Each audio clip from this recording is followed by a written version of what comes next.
Are we live? Are we live? We're live! Alright, gang! Something I've got to get out in the open because you'll notice it straight away. I'm back home. I've been away for a bit, so camera angle's going to be different. My internet is going to be worse, unfortunately. My internet was a lot better where I was before, so my stream quality might take a hit. If you see any dips in picture quality, I apologise. All I can do is watch this stream after I'm finished and make the changes from there. Also, there's no more chat on the screen, but because I've got my monitor now, I can see my chat on the screen here. So yeah, back into the game. It's been a couple of days since we last played. I'm going to stream all these parts together, but it's been a while since I've last played this game. A couple of days. We are now controlling a Thorn, I believe, and we are on the way to Opacum. Everyone else is there, Lo Feng, Hopper Rowley, and we are pretty much setting ourselves up to defend against the giant siege of Gellian warriors. Score points at an odd structure of stone and branches. This looks like a local shrine. A receptacle for offerings. If you don't have a proper temple, you can heap offerings in places like this. The priests don't collect them here though. Or do so rarely. You come closer to see a simple altar. Different tools are laid out on top, as well as a plate full of pies, and a rope bracelet with 5 little strixes. You're surprised they haven't been stolen. The nearest settlement must be rather far, explaining the need for an altar. Now we'll leave the offerings. You are about to leave when a group of locals wander into sight. They look mildly interested. Trying to negotiate peacefully. The rest of Sop's speech is a pig's breakfast, but it's very sincere. The locals are moved. They agree to hand over the strixes and offer to host you in the village for the night. You happily accept the stones, but turn down the invitation. Wow. See? Honesty goes a long way. We don't need to steal. They'll just give us stuff. Chilton, welcome to the stream. It's good to see you. Ooh. A scared young lad walks down the road. He introduces himself as Clemens. He's been hiding in the bush from a band of Ences which left the thoroughfare and turned on a seldomly used path. Luckily, the path leads to a long-abandoned village, so the abominations won't hurt anyone.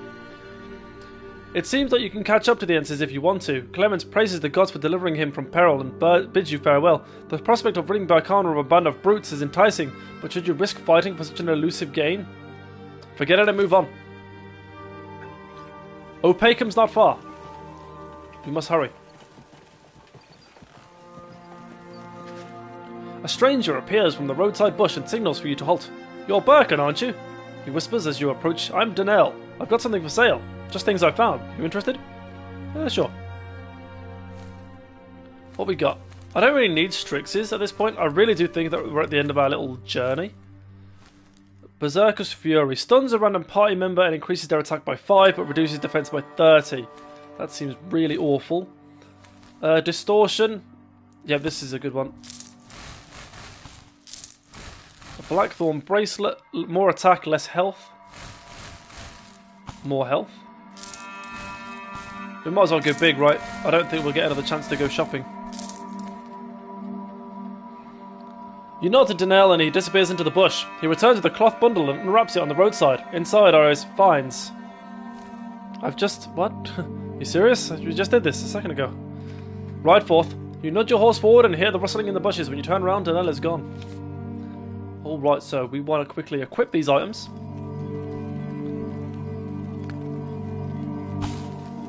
Alright, so what we got? We got 3 injuries, so let's heal those. We've also got some leveling up to do.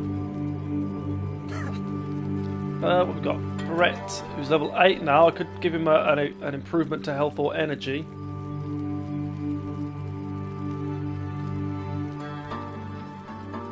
More attack for your son. Brett is going down the path of using this. More damage and attack distance. And Helm. I don't really know what to do with you, Helm.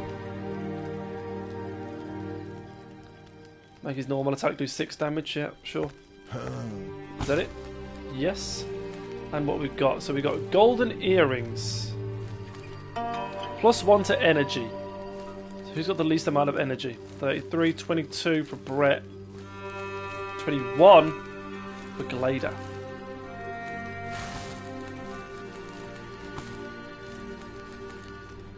Plus health minus energy.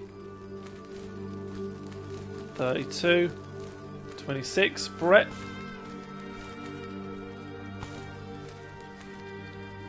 Less health, more attack. Who's got the most health? 63. It's got to be Sop, right?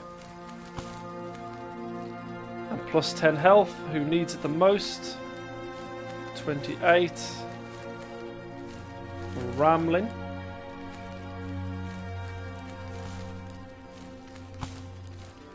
And I'll give it to Helm, this other one. More health. Oh wait, Curse Ruby. More attack, less health. Give that to Sop as well. Cool. Oh, actually, have we got any new cards we can equip?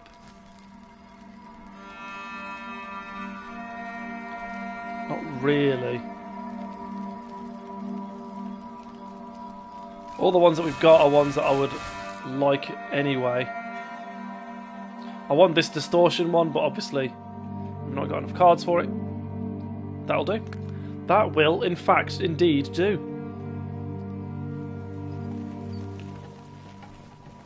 Moving into the route of all the Gellian army. Ooh. Your company scrambles to the highway so you can make it to Opacum in time. You nearly run into the Frisian horse patrols a couple of times already. You need to sneak past them if you want to beat them to the fortress. You haven't even travelled the league on the highway when a band of Frisians marches into view. You signal your companions to turn around, but the vanguard of the Frisian army appears to be on the road behind you, blocking your retreat.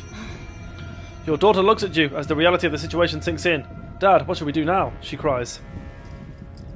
Fight. You draw your sword. We shall fight. There's no other choice. We'll have to smash through the soldiers blocking the road to Opacum. They're fewer. We can handle them.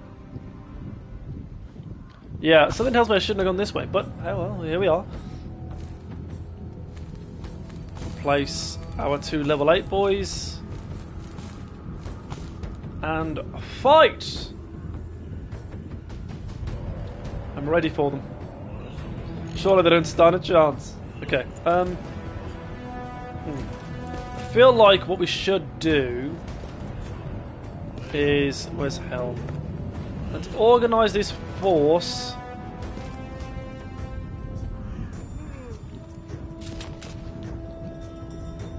To take on the group over on this far side. Whoops.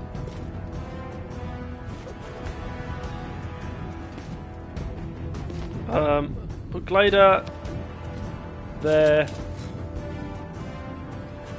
Put Sop here because he's the one that can, but he's counter-attacking on. And then put Helm there. Begin.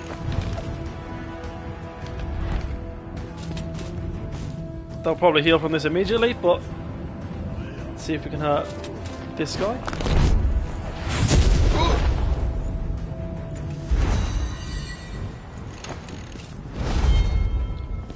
Positive. And Sop, you're going to be the guy that pushes forward and triggers your counter. It sucks that all these guys have got spears and stuff, so a lot of these guys can attack Sop and be out of the range to get countered.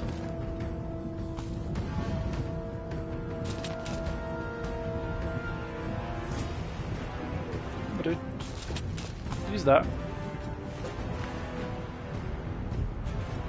How do I... What? Target the... I'm trying to go up, but it's not letting me... There we go. Him. Could have moved the camera. This is perfect.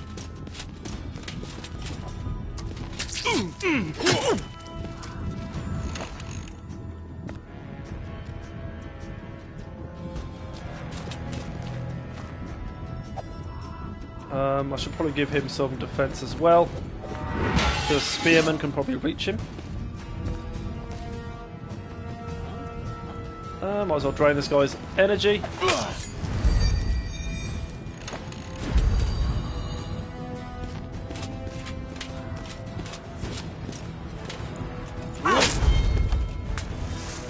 Okay, I think Yeah. Helm is, as bad as he is a massive brute. And he can kill that guy in one hit. Unfortunately, he never gets to a chance to attack because he's so pretty weak.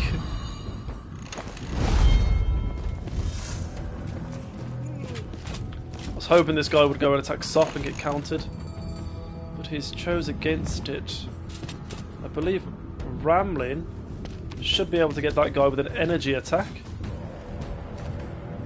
Or should I give someone some defense?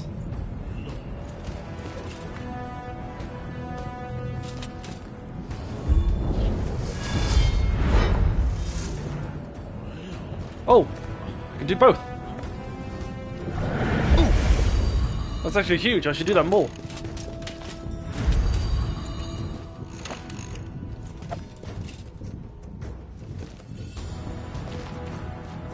Get Glader in a position where she can't get attacked alongside other people. All damage is dealt to health. Damage is shared. And then score.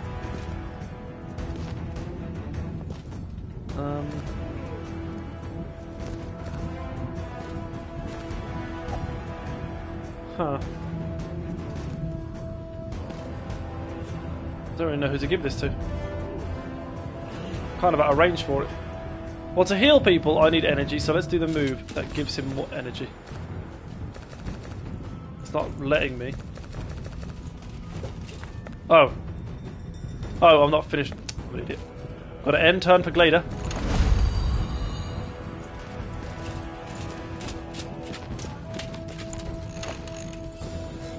Ah, now I can heal people like I wanted to before.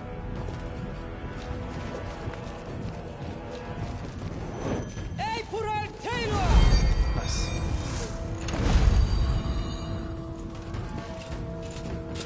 Okay.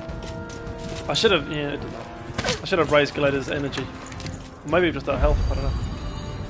Either way, we're fine.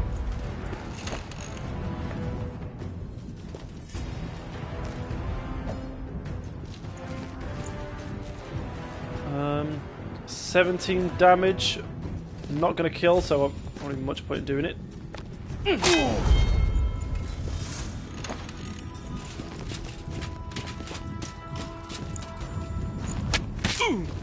Yep, I could have expected that.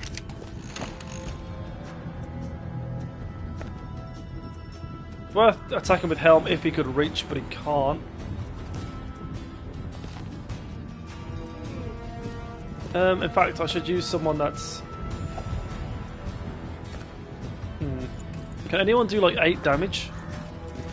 I feel like Glader's too strong to use.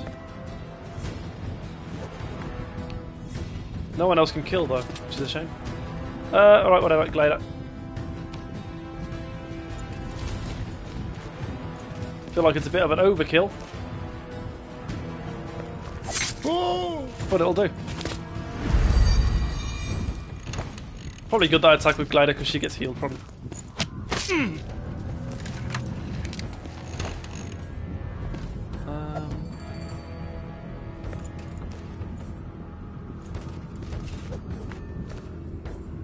To raise his defense. Because it seems that he's getting targeted more than anyone else. This is actually pretty good for me. It means now Helm has got a license to go and attack someone.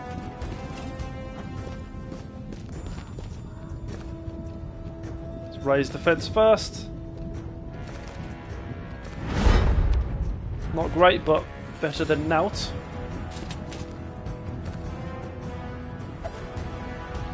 Reduces defense, pushes the enemy back. Now this is good. Yeah.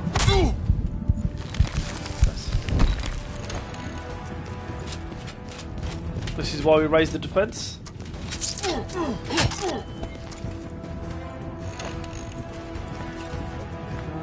Who needs healing more? 11 HP. I'm actually going to say... Hold on. Let's put you there. I just realised he's not going to kill. Ew.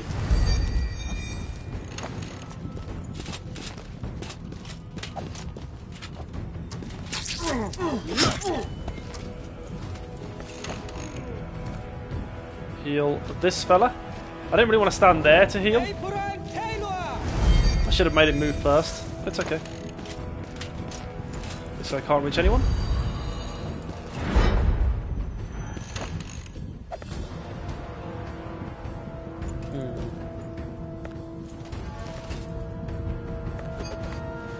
The spearman can do a lot of damage here. And we're about to see just how much they can do. Oh no, that's good. So now's a good time to use Helm and attack this guy because it'll stun him.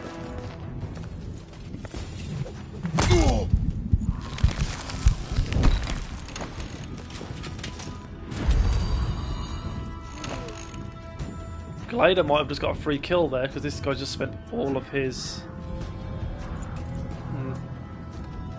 Not actually, not that good. Kill this guy. The other guy spent all of his energy, so I thought maybe we could do double damage and kill. But that's okay. Nice. That added defense is humongous right now. Get score healed. I mean, not score. Get score healing. This guy right now.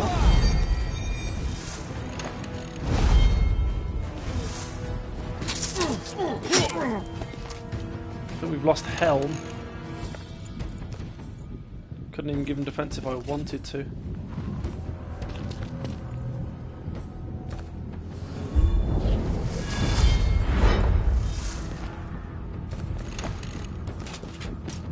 Goodbye, Helm. Why was this guy still alive in my troop? I don't even know.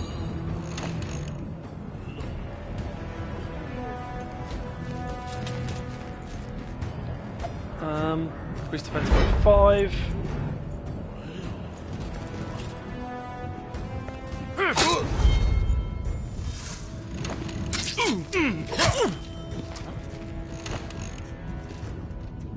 Okay.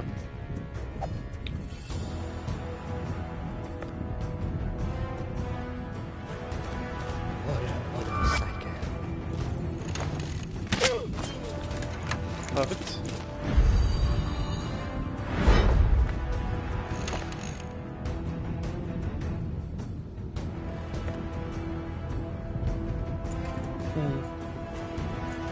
No one's quite strong enough, apart from Helm, to kill that dude with no energy with one hit.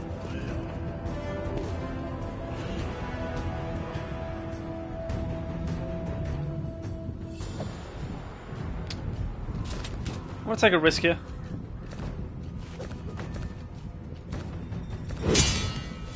Counter attack.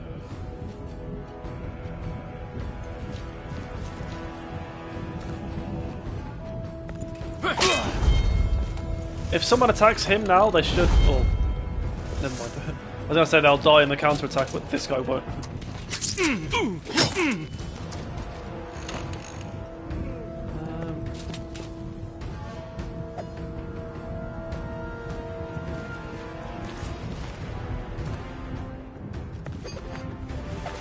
The fact that that didn't kill. The fact that Hode heals after every hit though is kind of huge.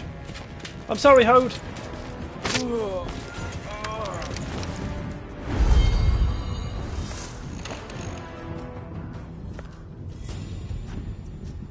Might as well kill off his archer. That's all that Glider can reach.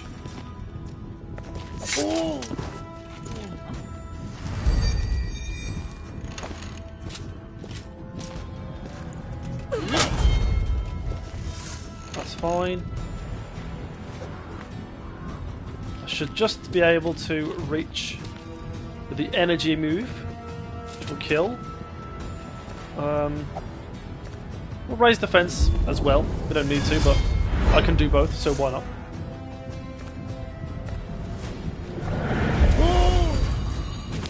Easy. Painful for sure. Oh, we're going to lose Glider here, aren't we? Well, actually, maybe not. All damage is now dealt to my health.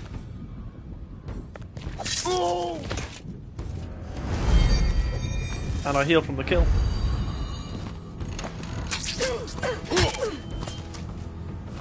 Maybe. Just maybe.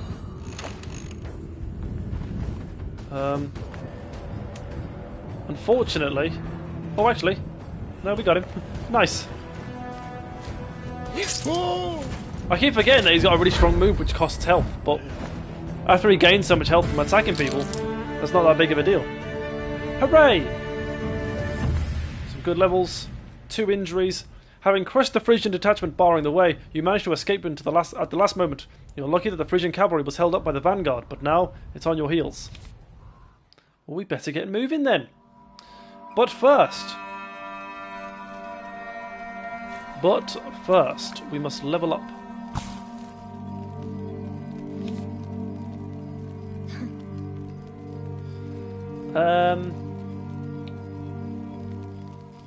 Honestly, I might give Glader more health at this rate.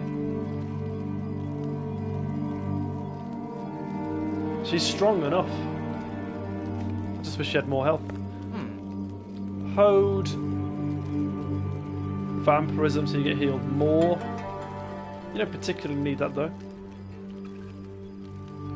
Do you need more? 1 more health? Not really. 1 to attack? Yeah, sure. Is that...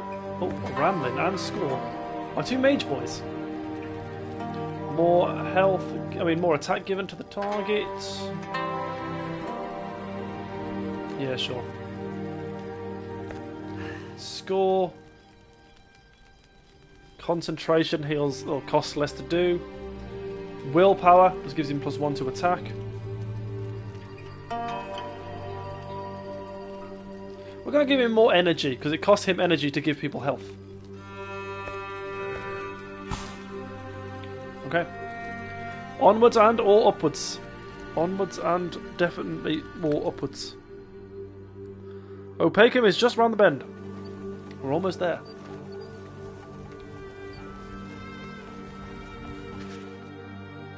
There's barely a day left until you reach Opacum. But that doesn't mean you should let your guard down just yet. You can already make out a watchtower with a remote patrol in the distance. You still want to make sure that it's safe. You dismount and approach the tower from the forest. You quickly realise you've made the right decision. You make out a tree trunk blocking the road ahead. You return to your horse only to be greeted by a Frisian guard. Realising their ambush was fruitless, they decide to try their luck in direct combat. Another scrap, eh?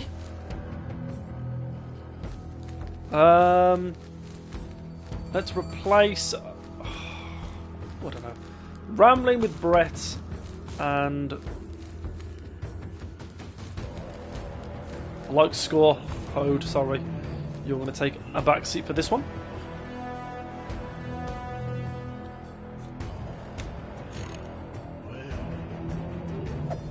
And we're going to try a similar tactic where we're going to all group our dudes on this far right hand side.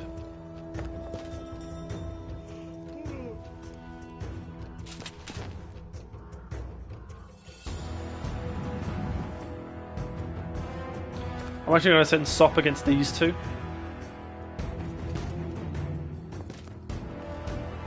Alongside Thorn. These 4 should be able to take on those 3 pretty easily. Begin.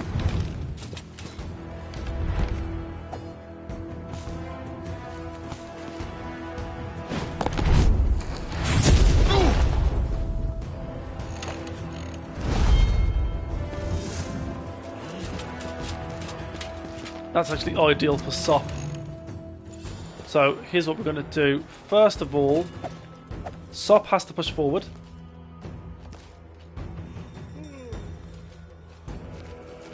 As far as he can. We want both of these swordsmen to be able to reach him and turn on counter-attacks.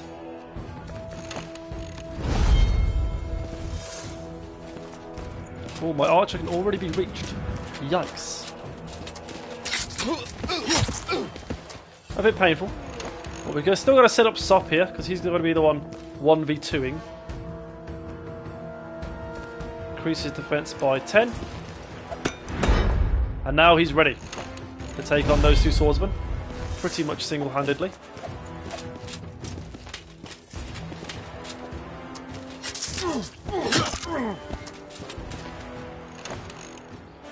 Next stop is Glader. could reach this guy. Oh no, she can. There we go. 12. She can kill as well. Off you go. On your pop. Ooh.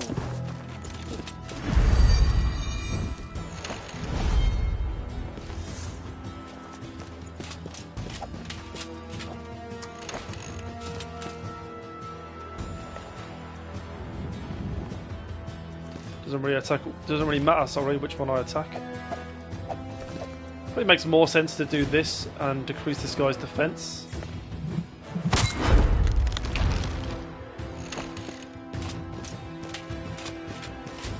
Well, I wanted that guy to attack Sop. Unfortunately, he's opted against it. 10 damage, I can do 20 against him. In fact, we might be able to do 17 damage against this guy. That decrease of defense was huge. Nice.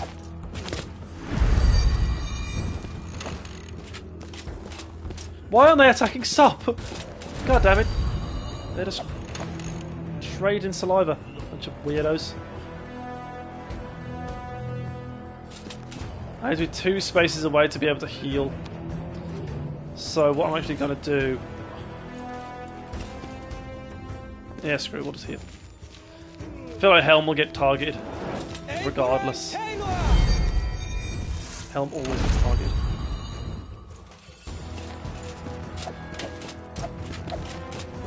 Zero damage. Woohoo!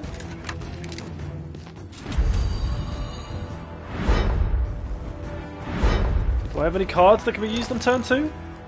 Not really, just a defense razor. Let's use Glider again.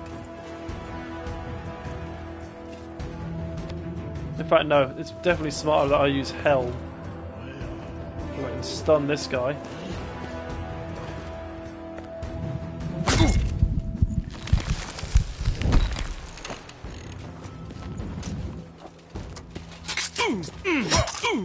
Nice. Still can't counter anyone, which is a shame.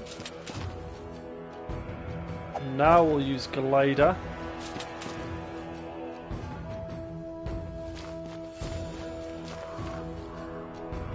$30 damage. Wow. This should... Yeah, this is going to kill. It attacks health and energy. Glider's actually my best warrior. By far.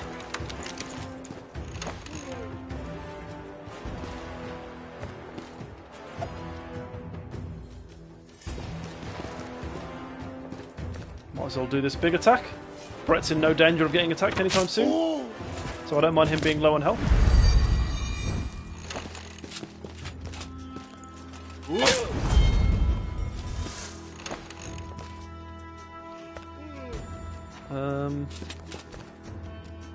You know what, just because I can reach her, she's definitely going to start getting targeted now she's got no energy.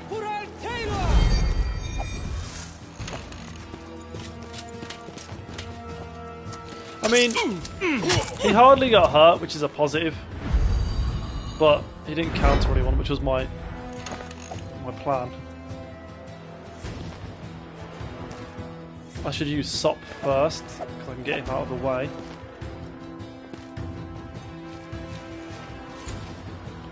Raise his defense by 6.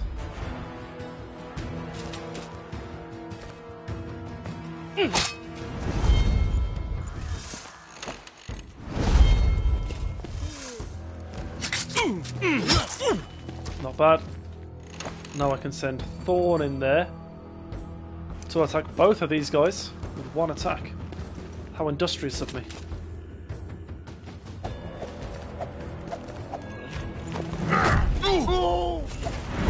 Nice.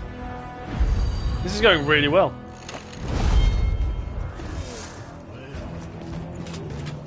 Might be in danger, our boy. No, he's still fine for now.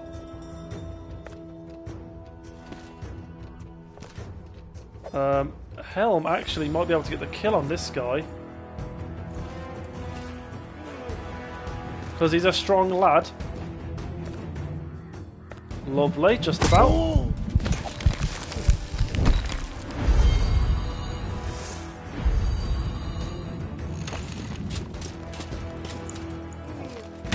Confirmed it.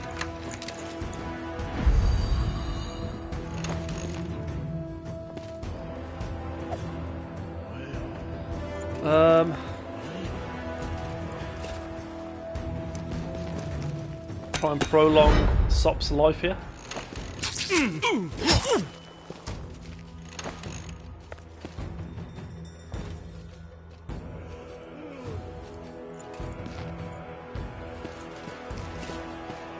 Is this a kill? No. It is now! If the crossbowman can't reach Brett, then that was a great move. Nice.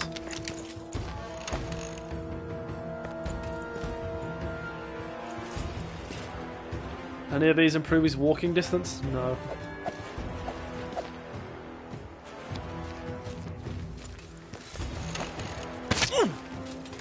As long as I don't control Sop, he can't die because he's going to keep that defense buff.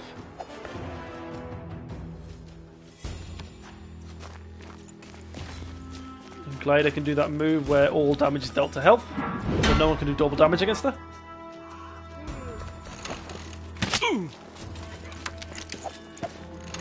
Now, unfortunately, I don't think there's any way I can avoid losing Sop here. I can move him back over here, but I think he's still going to get targeted by this crossbowman. Or not. Then we can use Glader, who's got the superior distance. And we got it! 0 deaths. Kings and queens, of course. Oh, nice. Victory!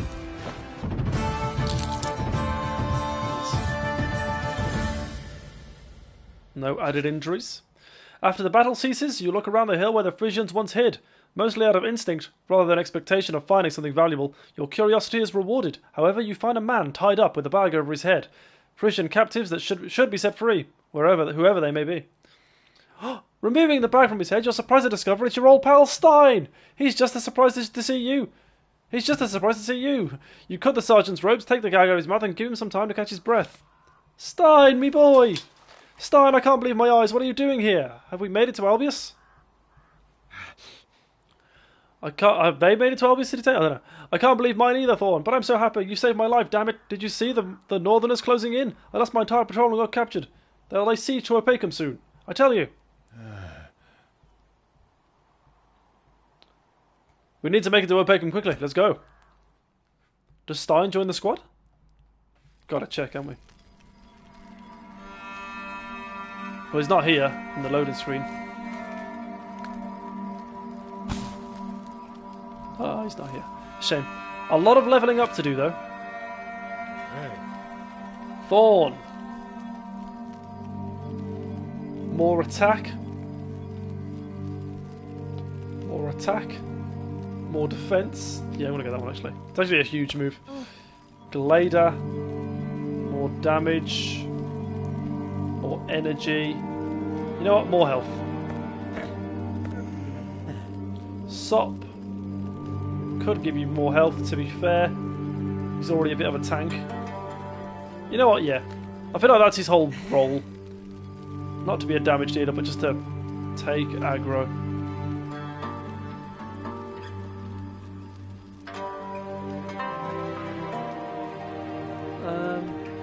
Just 2 attack.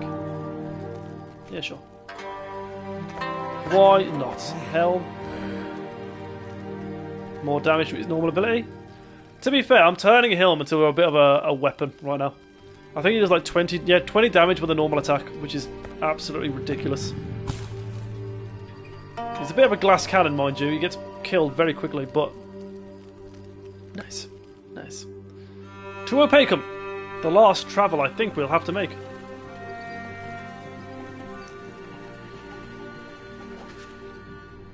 Opacum is a couple of leagues away. At first, it seems like there's not a single person on the highway. Stein squints, scrutinizing the fortress. Curses! Frisian legions are already on Opacum's doorstep. The cavalry is leading the vanguard. You fancy your chances of making it to Opacan without alerting Frisians, but you conclude they are slim. To the gate! Now! We have to beat them there, before all the entrances are blocked! Your daughter is doubtful. What if they can't open the gate in time, or don't open it at all? What if they think it's some Frisian ploy? You will pull Glader aside. We have to risk it. If we lose any more time, the Northers will cut us off from Opacan. We'll meet the Frisians by that very gate. There's a steep incline there. We'll force them to dismount. Your squad darts to the fort and the Frisian horse patrol predictably gives chase. The Northerners can't intercept you in time. You jump from your horses to Opacan's doorstep and wait for the inevitable battle to unfold. You look around the fortress walls and see archers awaiting their orders. They're in no particular hurry to shoot you, or the Frisians. That's some good discipline. Not a single arrow fired until the order is given. Well, we'll manage on our own. One more battle. Got a couple of level 9s in the team now. I want to get rid of all those. Let's do this. I believe.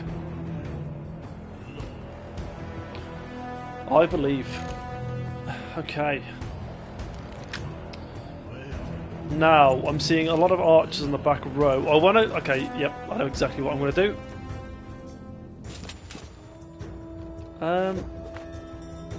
Rambling is going to be here with Sop. My archer's going to stay where he is. The fact they're going there is fine. Sorry, Archer. I actually meant there. But my healer in between them. And Helm. Don't even know where to put you, mate. That'll do.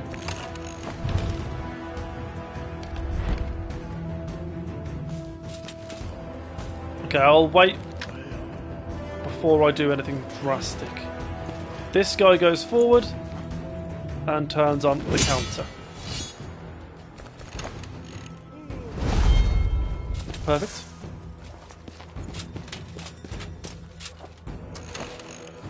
Rambling is then going to give... I can actually go all the way over here to do this. Get him right out of harm's way. And give defense. I literally shouldn't do this, but screw it. There you go. Might as well give it to someone. Extra attack for score.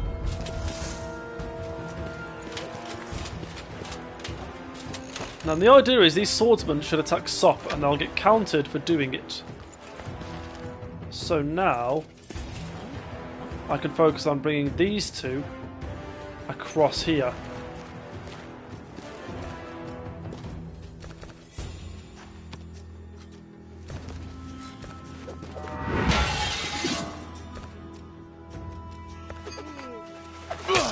Normal attacks improve the health.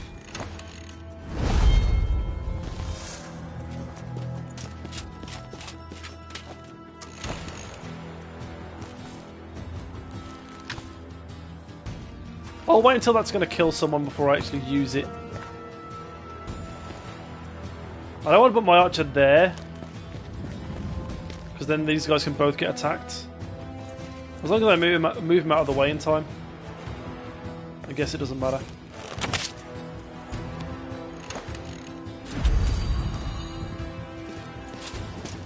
Here we go.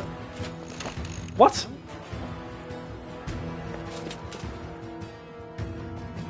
They just refuse.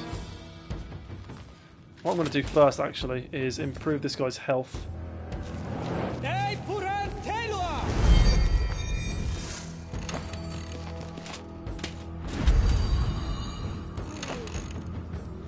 And then Helm can go just kill this guy. Chill says they know your plan, they're learning.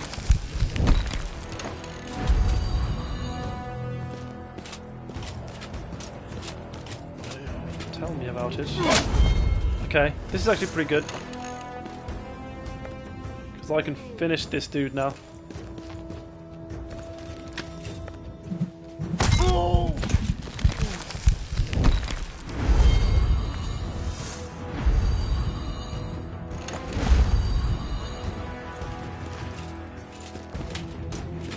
Now it's all the archers' turns in a row. Yikes.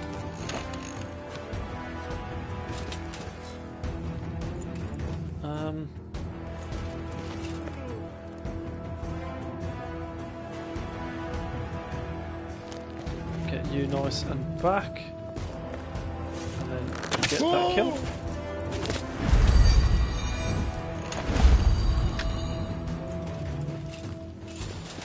Okay.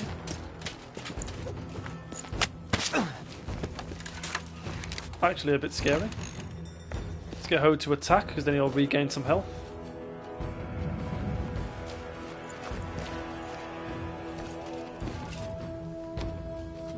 All damage is dealt to energy. I don't think I want that at all.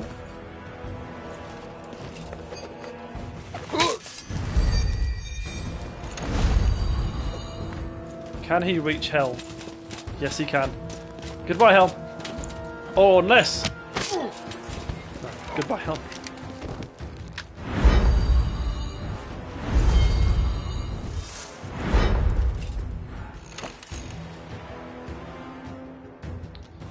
Alright, let's get Sop.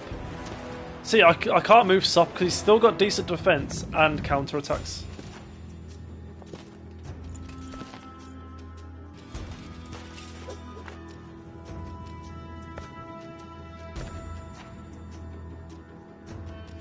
I can give him even more defense. And I believe if I move here, I can do the energy attack.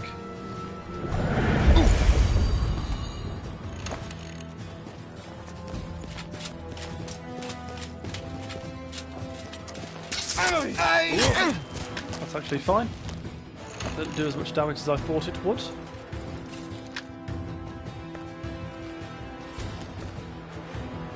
Let's just heal that back up.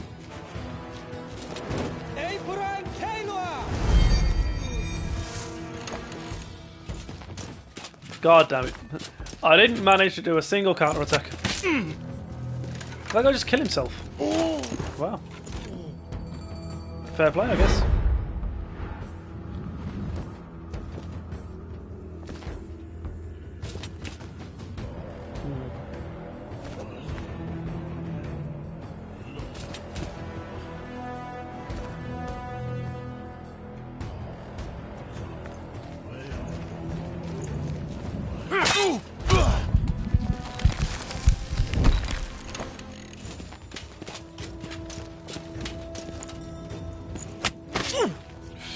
Yikes.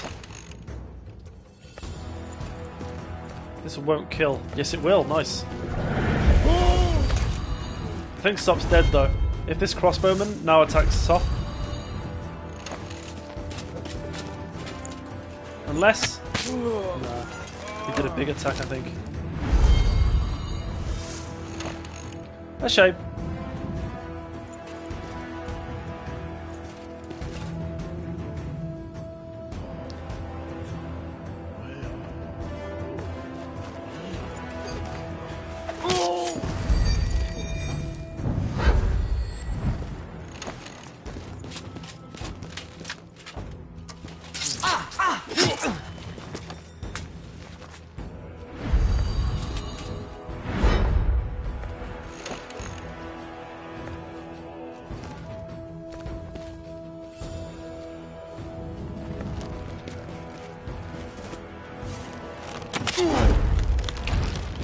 Lovely. Bit rude that this guy's going for my archer. Whatever.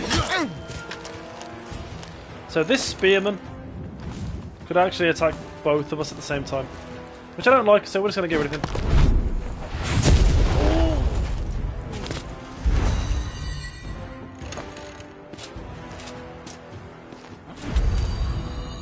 That is absolutely fine by me. And I can't... Well, I can do a normal... Yeah, let's screw it. Why not? Yeah! Nice. Go on, score. Have it.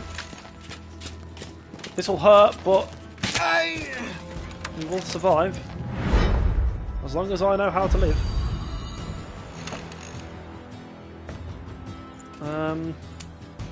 See. Oh man, Brett's kind of doomed.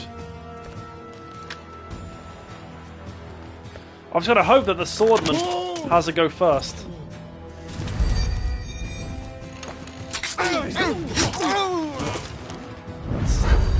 what I didn't want to happen.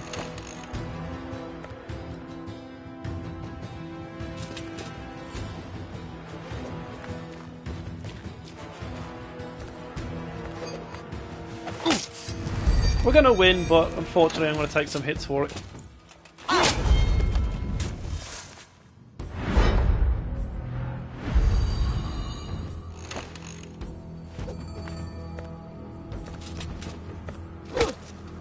In fact, everyone might go down, except for Hode.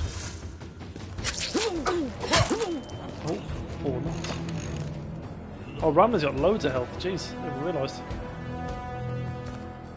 I don't think that's going to be enough to save him, but, you know.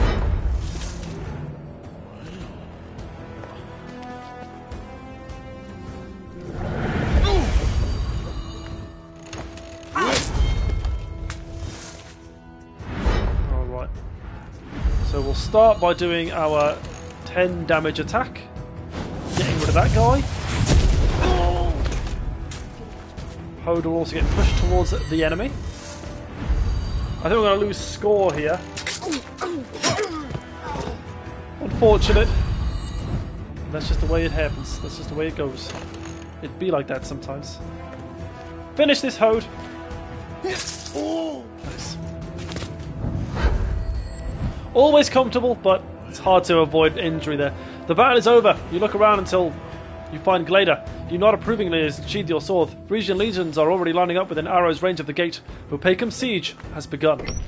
You hear the creaking of gigantic hinges and heavy clanking. Heavy chains roar and metal reels shriek as Opacum's gate opens. Better late than never. At least you've made it. Everyone else is of little importance now. Everything else. Not everyone else. Hooray! Second injury for some guys, but... Ooh.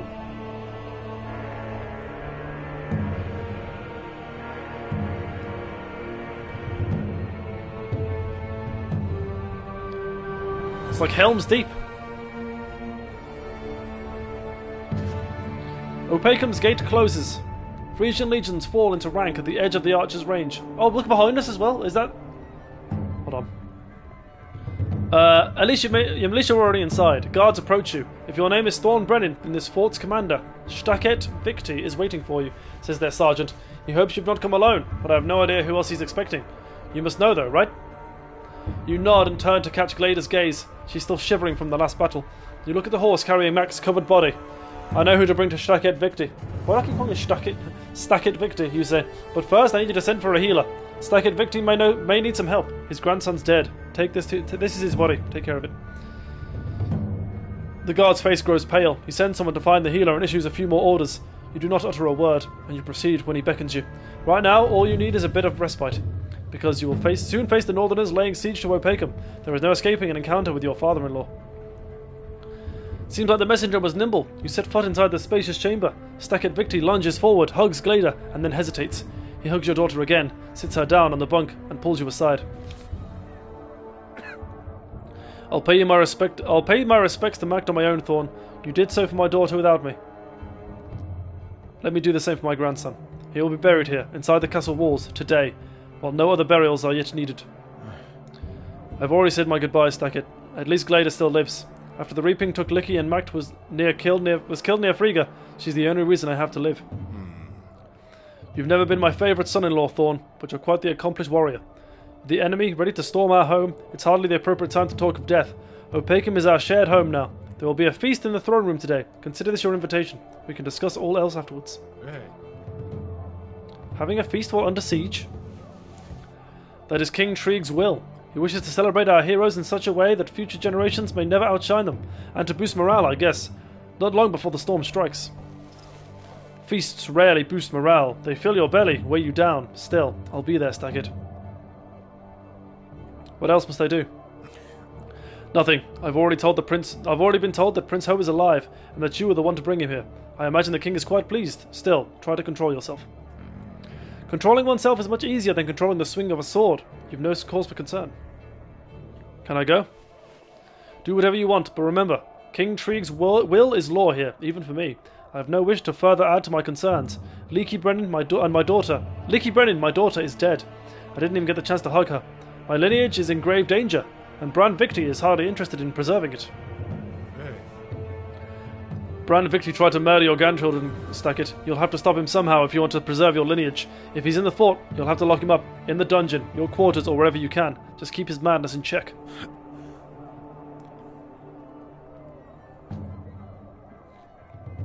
I can handle my own son without your help. Now stay in this fortress and don't let Trig see you until it's time. I'll send someone to arrange everything. You can go now. You leave Stackett Victory in his quarters with Glader. You leave his quarters with Glader. The corridors are deserted and silent, almost as if there was no siege at all. You hear footsteps and grip the hilt of your sword. Who knows who could be running around this besieged fortress? A moment later, a figure wearing a Vandal robe emerges from around the corner. You're surprised, then you realise that it's Padagang. He valiantly marches towards Count Victory's quarters, skimming through some papers he's holding. He raises his head and notices you, then stops and breaks into a toothy smile. I'm so happy to see that you're well. Rask made me your father-in-law's assistant, by the way. I haven't worked in so much in my whole life, damn it. Where would we be without Rask? In any case, I'm glad to see you here in good health. Padagang, can you tell me the latest? Of course, my friend. I think you're already aware of the Frisians and Prince Trig's arrival. I think he wants to talk to you, but meeting with the Frisians is a higher priority at the moment. A couple of curious individuals are already looking for you, as it is. Who else is after me? I understand that why King Trig holds a grudge against me. I've already talked to Stackett. As for his son, that's their business. Who else wants to see me? Philia, daughter of Unda from Ursus. She's almost always hanging around the Menhir. There was also Hopper Rowley, the one sent after you, all the way from Albius. Last I saw him by the wall, so he's seen you arrive. You've nowhere to hide now. I've no intention of hiding. When someone wants to talk, it's awfully rude to turn them down. So no one else made it from Albius to Opacum? Hopper brought Fisk with him. I became acquainted with a spearman back in Albius. He was always hungover, trudging along near the gate and pestering the passing merchants. Stuck his nose into my affairs back then, and he does the same now too. Ever since he recognized me, he's been a constant bother, always asking for something. I'm so tired of him. Oh, I almost forgot. Your old servant is also one around here. Tenor, crying a river over the death of your wife. May her soul rest in peace. Count Victory hired him as his servant again, for old time's sake. Hey! Haven't seen anyone else here. There's a lot of people in the fort. Can't keep your eye on everyone. I've told you all I know, friend. Now excuse me. I've kept the Count waiting long enough. See you around. Hey! Injury party level decreased. Okay. We gotta see Tenor, right? And what do we have here? Tenor, well I'll be. What are you doing here? Didn't think I'd see you again. I didn't think so either, but been saying my goodbyes every evening. Expected that I wouldn't wake up in the morning. But still I serve. Been at it my whole life. It's what I'm doing here too. Serving an old master of mine, Count Stackett Victory. Is he treating you well? Why would he need to harm me? I dust his quarters and that's it. He's got younger servants for all his other needs. Dusting requires some vigour too. Did he say anything about Licky? What's there to talk about? That's his daughter. His little glimmer of hope. Never said a word about her. Cried though. He's been crying in front of our house. By Keena's and Licky's graves. Never uttered a bad word about you. Oh, that's nice. Thanks, I appreciate it. I myself don't feel like cursing him anymore. But good luck to you, Tenor. I don't care. No, I don't care. Stop going up! I don't want to know about his son! There we go. I don't believe in luck now, but you still have my deepest gratitude, Master Thorn. Perhaps it would have gone on if it hadn't been stopped so abruptly. Well, doesn't matter now. What? Perhaps it would have gone on if it hadn't been... What? I don't know. Look out for the Count, Tenor, all right? I know you're past your prime, but they say you're quite deft with that little dagger of yours. Brand won't spare his father if he comes here. The Count pities Brand, though. He's restless, always talking about him, especially since he learned that Brand took the city guard's wages with him. Says Brand couldn't do it, then turns around and says the opposite. Well, what can you do? It's terrible to lose a daughter. It's even worse to lose a son. Is it? Wow. Tell me if you need anything, Tenor. I'm always ready to help.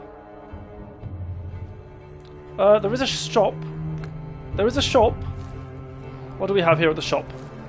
What's the point in getting something that... I don't know. I don't know if there's any more travelling after this, so... Strix is really the one.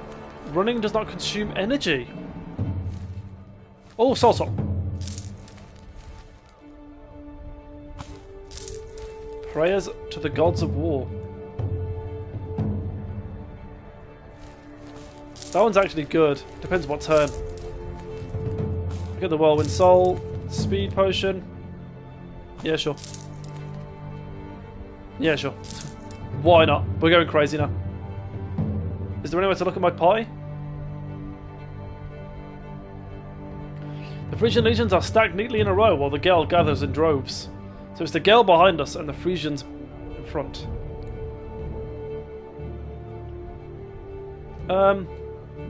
Well, like Thorn said, it's rude to leave someone waiting if they want to talk. You arrive at the square. Despite all the commotion, you spot the motionless figure of a woman standing near the menhir. It seems that it really is Philia. You should at least thank her for protecting your daughter. Suddenly, the square is bustling. You hear a clanking of armour and the nervous neighing of horses. A cavalry unit, with a festively clad temple servant at the lead, passes you. I have to deliver the news on our plea for help to the Primarch, the monk assures to the guard. My throat's gone.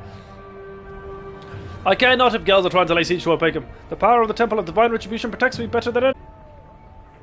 For some reason, this temple servant conjures feelings of repulsion and danger. You try to ignore them. After all, the monk is only looking out for himself, same as any other temple servants would. He likely hopes that the horses are fast enough to get him out of the besieged fort. A temple servant catches your eye and squints, as if trying to remember if he's seen you before. Finally, he breaks into a smile. The fort has naught to fear with such brave protectors at the helm. Submit yourself to the wills of the gods. You see the monk off, cross the square, and walk up to the menhir. You made it to Opakam after all, Thorn. I'm glad I was right about you.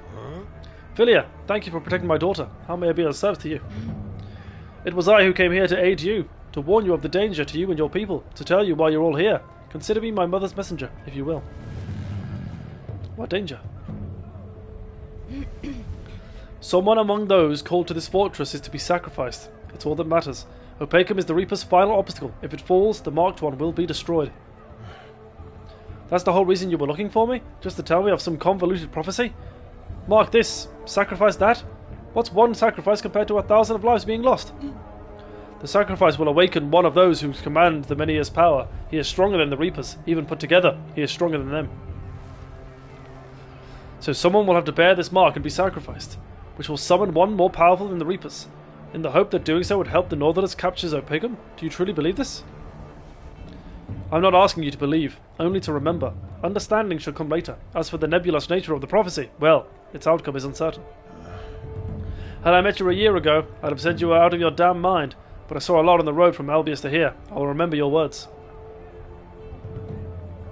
Is that all you have to say? I will take my leave. I hope you've understood my mother's warning. How should I know what this is all about? Reapers, prophecies, marks, and other hogwash? I hope it becomes clearer with time. We'll talk to Hopper, of course. A little crossover between the two main characters. Good to see you in fine health, Thorn. You actually made it to Opakam. What do you expect? You want us to share this joy or something? I want you to keep your daughter safe. I've been following you since the Reaper began, trying to understand how you resisted the Reaper, and now I do, having seen your daughter. It was not just your valor, but also the power she holds deep within. Now, where does my daughter's power come from? From you and your wife. Special people in your bloodline, or particularly traumatic events. They mark you for all time. Such marks of fate, both good and bad, can be passed to your children. I am but a soldier, yes. I've had my share of trials along the way. I've looked death in the eye many times. It even embraced me once, when I was in the Vale. So that's the reason. Glada was born a year after that. Never thought it could affect her. What else do you know about the Reapers? 1,000 years ago, Outlanders came to your world. Many of their patrons perished in the transition. Those who survived had to sacrifice themselves before dying. They managed to plant some menhirs, to serve as beacons. Think of the Reapers as Outlander guard captains, with Ents as their soldiers. That's some legend. Never heard anything like it. But I've always had a hunch those menhirs in the temple were bad news. So what do these Outlanders want? To ravage our lands, quench their bloodlust, reclaim the menhirs? Perhaps they simply mean to wipe us out and seize our lands. Indeed, they wish to destroy you and take your land. They'd have done so long ago were the stars favourably aligned. Some menhirs are not yet powerful enough. Their ruler was in a deep slumber, or dead, and your people are not so easy to kill. So, you're one of them, are you? I'm a rat that fled a sinking ship. I'm not one of them, and I do not see destruction in your lands, Thorn. Though it will likely come. The world of these Outlanders is dead, burned to ash. Perhaps this one's fate will be the same. There's nowhere to run now, for any of us. You're worried about saving your own skin? That must be why you don't want the Reapers getting a hold of Glada's hidden power. No one touches Glada. They may, Thorn. I cannot promise that I'll be able to fight off the Reapers, but I'm not letting your daughter out of my sight. The Reapers? Aye, I cannot protect her from such a foe on my own. Though why would you risk your life for Glada? Allow me to put it this way. Do not ever give your enemies what they want from you. Makes sense, but to me, Glada is not just some weapon to use against the Reaping. She's my whole life. I appreciate the offer, but I'll protect my daughter myself. I only wish to help. You don't have to put all your trust in me. I have to go. We'll talk later. They may not be here next time. Are you certain you've got nothing else to ask? First, I need to figure out if I believe you. Too many odd and terrifying truths have been presented themselves to me lately. I understand.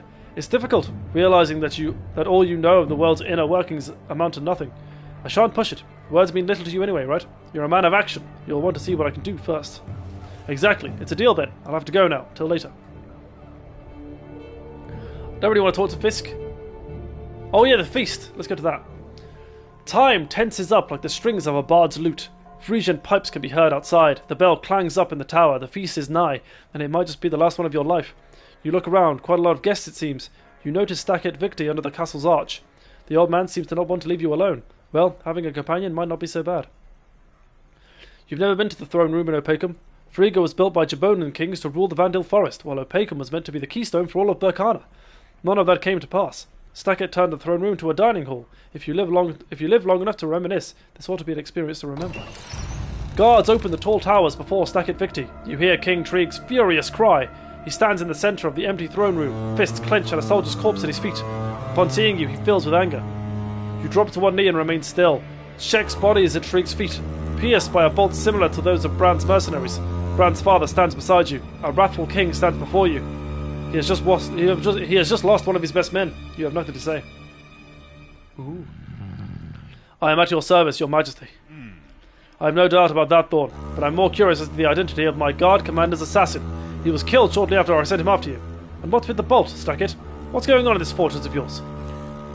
I'll have my whole fortress upended, all of it. That scum will never escape retribution. Should we call off the feast? If it were to take place here, you may be in danger, your majesty. We are all in danger, but I will not call off the feast. No scoundrel will change my mind. I laugh in my enemy's face. For now, I wish to speak to Thorn Brennan. Wait, is that my son?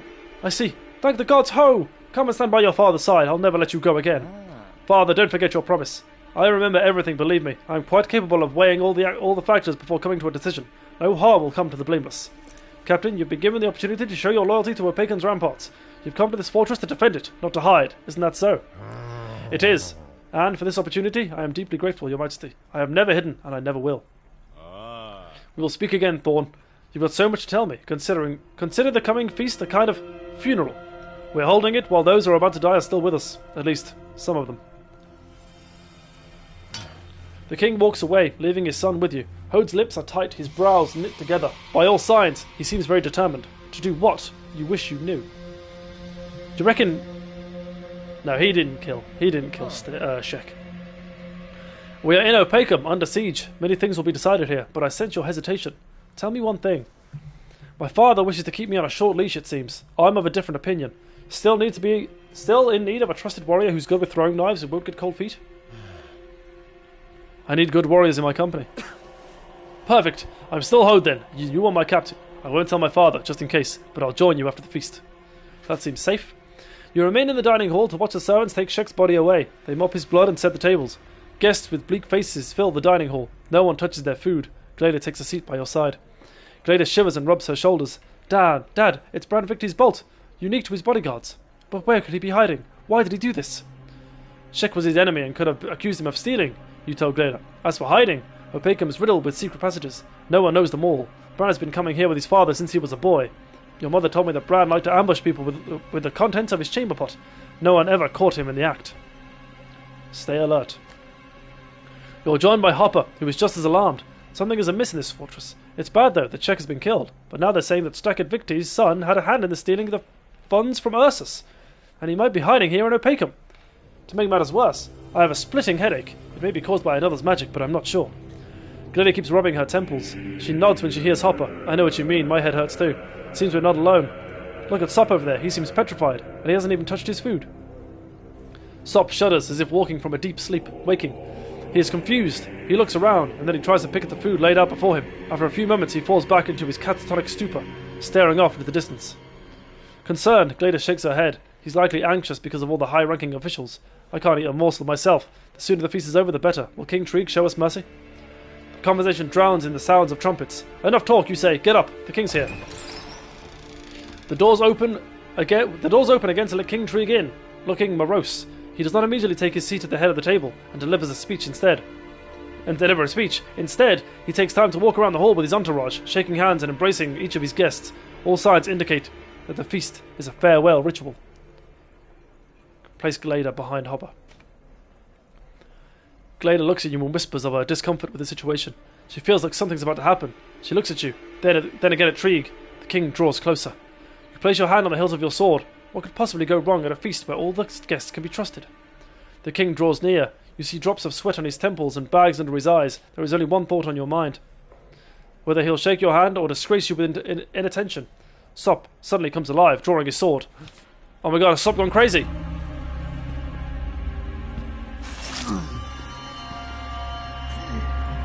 Sop! Why? Oh god. Everyone seems petrified. You move slowly, as if submerged in water, but at least you're moving. As you rush forward, your sword seems to leap from your hand. Mid-strike, you realise that you're too late. The guests are frozen. The silence in the hall is palpable. Clutching the wound in his chest, King Trig falls. His killer, pierced by your blade, drops to the floor next to him. Both men are dead. The shock is so great it feels as if the sky is falling. Guests jump from their seats, trying to avoid the furious guard's blades. A piercing scream echoes from the cavernous throne room, drowning the fortress in amplified pain and sorrow. Stacked Victor calls to order and gives directions. The feast is over. Everyone return to their defensive positions. That means you too, Thorn. In the place where everything ends, the king is dead. All being must Sop's a flow. murderer. If you don't see it, you're not there yet. Oh god.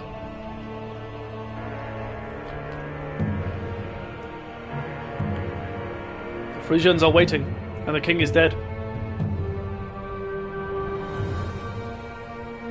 And the Gells are behind. We're surrounded. The regicide is committed, and its horror strikes you like a hammer. Most of the guests leave the throne room and return to their assigned posts. The others are frozen in frightened expectation. The victims' bodies are laid out on the tables. Servants lean over them. Someone has already mopped up the blood. Stackett Victi is shaken by anxiety and grief. Philia is still pale. Her skills are useless here. You cannot bring back the dead. Besides you, Glada Brennan seems to take the murder as a matter of course. Her father is a rigid rock in the surf. You still sense a mysterious power within the girl, but you now realize that Philia possesses equal power. Finally, a sort of ceremony begins. Stackett Victi slowly climbs from the dais before the throne. He is flanked by trumpets, their instruments lowered. Whatever the count announces, this mournful silence will not be broken by trumpets or Opacum's bell, at least not until the siege is over. Stackett Victi looks around the hall. His words drop like stones. Frisian sorcery thickened over Opacum. An evil spell clouded the killer's mind. The king of Jarena fell. Prince Ho of Jarena shall be crowned immediately. There's a silver coin on King Trig's bier, found in these godforsaken recesses of the storerooms. His history lost and written anew today. Stackett Victi takes the emblem of sovereignty and approaches Hode, who is as pale as a ghost. Pardon me. The Count's voice trembles, but still carries over. By the power vested in me by the gods and their harbingers, pursuant to the law of succession, and in the name of the people of this God's blessed kingdom, I hereby present to you Ho, also known as Hode, son of the late King Trig, now king of Burkanan Kingdom of Jarena. What if Hode had died with us, like in the game? I'm very curious to, like... I just don't know, I'm just very curious. The prince's voice sounds very much like his father's. Prepare for my father for immediate burial. Do the same as for the killer. Who committed the terrible crime under influence of sorcery? 2 more men are to be buried alongside them. Shek, commander of the guard, victim of an unknown assassin, and Max Brennan, a warrior who fell on the outskirts of Frigga. Stackett Victi bows. He speaks again firmly. So be it. The burial will be held immediately by the Menhir on the square. They're already digging the grave. Sorry, Musham. Couldn't care less about you. Let's go witness the burial. You stand beside the Menhir. You cannot see the grave for all the people around it. The shoulders of the ashen-faced mourners are hunched in grief. Not far from where you stand, a fresh corpse lies, barely covered by a shroud too short. Thorn and his daughter stand beside you. His face is controlled in pain, but they put him in a common grave. The killed and the killer, he says, in a low voice. We'll all be there soon. The pit might be too small for all of us. Death makes no distinction, you mumble. Memory does, but it dries like rainwater in the dust. That's what the prophet Aniel's Stone's testament teaches us. The assassin acted not of his own volition. As for the casualties of war, none shall remain unburied. You turn around and see Count Stackett Victi in the crowd. Without his entourage, the mighty warrior looks old and miserable.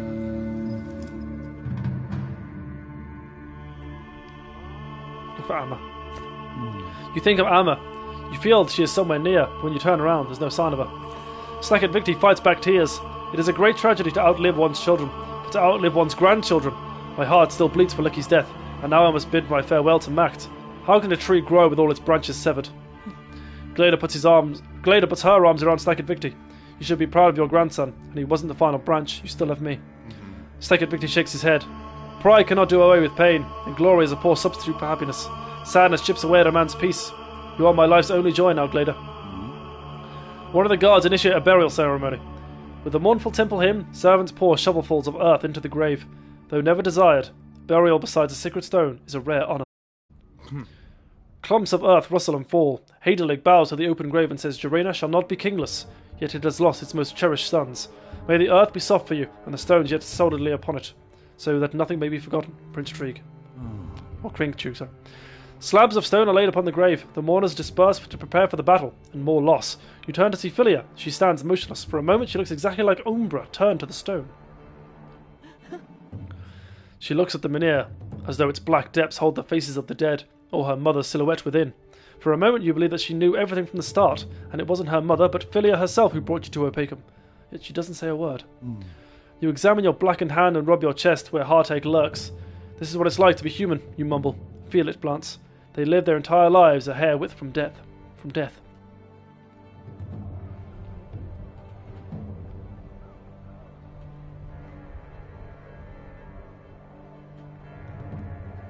I want to go to the wall.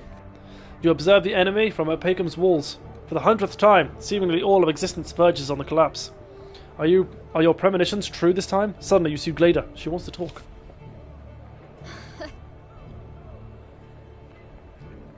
Scribe, you know this, right? What are the Frisians making? Some kind of machines? I see stepladders, bowmen, and spearmen. How long would you say the siege will last? Someone was saying that the Frisians brought thousands of prisoners. Where are they? They are trebuchets. Large throwing machines. They'll soon hurl massive stones our way, or something worse. What could be worse than massive stones?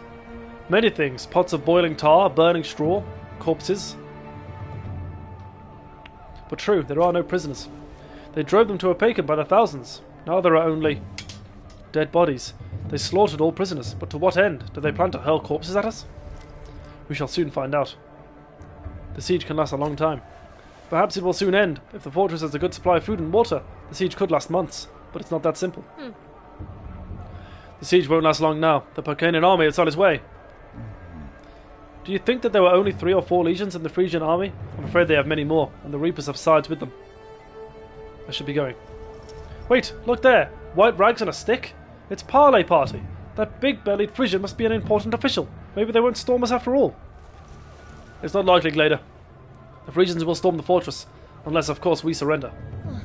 Never! I'll die before I surrender. You'll have plenty of chances to do just that, I'm afraid. Apologies, but I have to go now. Someone's been looking for me. Your false excuse for Glada materializes in the form of a messenger. You encounter him as you begin your descent from the wall. You recognize Musham. Stackett Victi summons you, Hopper. We'll be negotiating with the Frisians, but we lack a good interpreter. The Count is going to placate them with a feast, and then suss out their intentions. How's your Frisian? Do you even speak it? You accept the invitation. Better than most Frisians. I'll come, though if I were you, I'd poison these ambassadors and be done with them. They'll just stall for time and deceive you outright. I'll be there soon.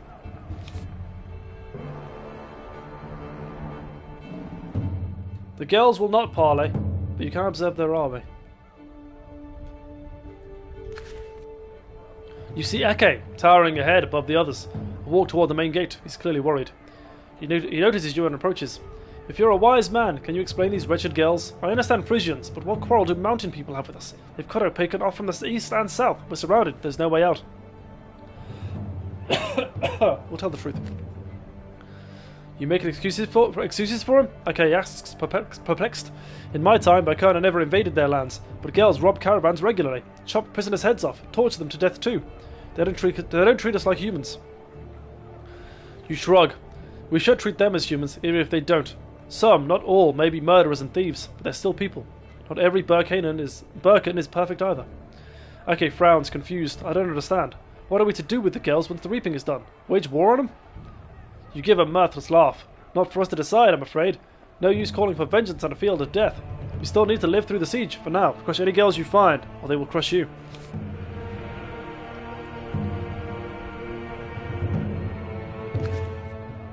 Musham hurries across the square near the gate. Hey friend, what's the rush? You call to him. The assault hasn't begun. No need to seek cover yet. Musham lashes out. Musham has never sought cover. No, I needed to talk to the party from Ursus. I showed them the bolt that killed Shek. Said it looked familiar. And I was right. Brand Victory's mercs use bolts like that. It was them, or the Count's wretched son, hiding under the daddy's wing in the fortress. You ask Musham to elaborate. Not so fast. I've heard the story of the stolen funds. Brand's doing or not. Why would he kill Shek? What does that change?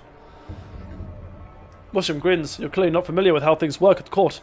The main strategy is to wait it out. Half a year goes by, a year at most, and they forget about the funds. Count Stekket Victory might settle the matter too. For now, Brand should lie low. He's in hiding again, having run into Shek. Just wait though. He'll crawl out and find a way to somehow blame Shek. Well, I'd better go. The assailants won't keep us waiting. Though they say the negotiations are already in the fortress.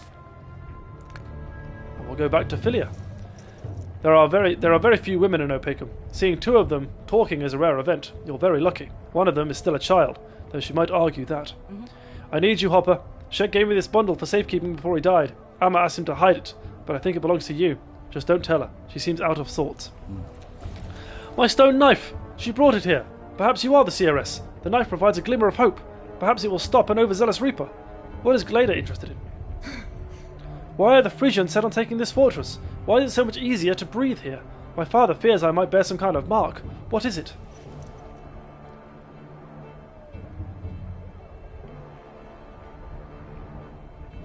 You'll know it when you see... I'm not a fortune teller, Glada. You have a blackened hand. Is that not a mark? What are you going to do? If I knew what to do, I'd be doing it already, Philia. What did your mother tell you? Only in Opacum will you be saved. One of the 5 will awaken, but it is her children that will save this land. For he can only come through her children.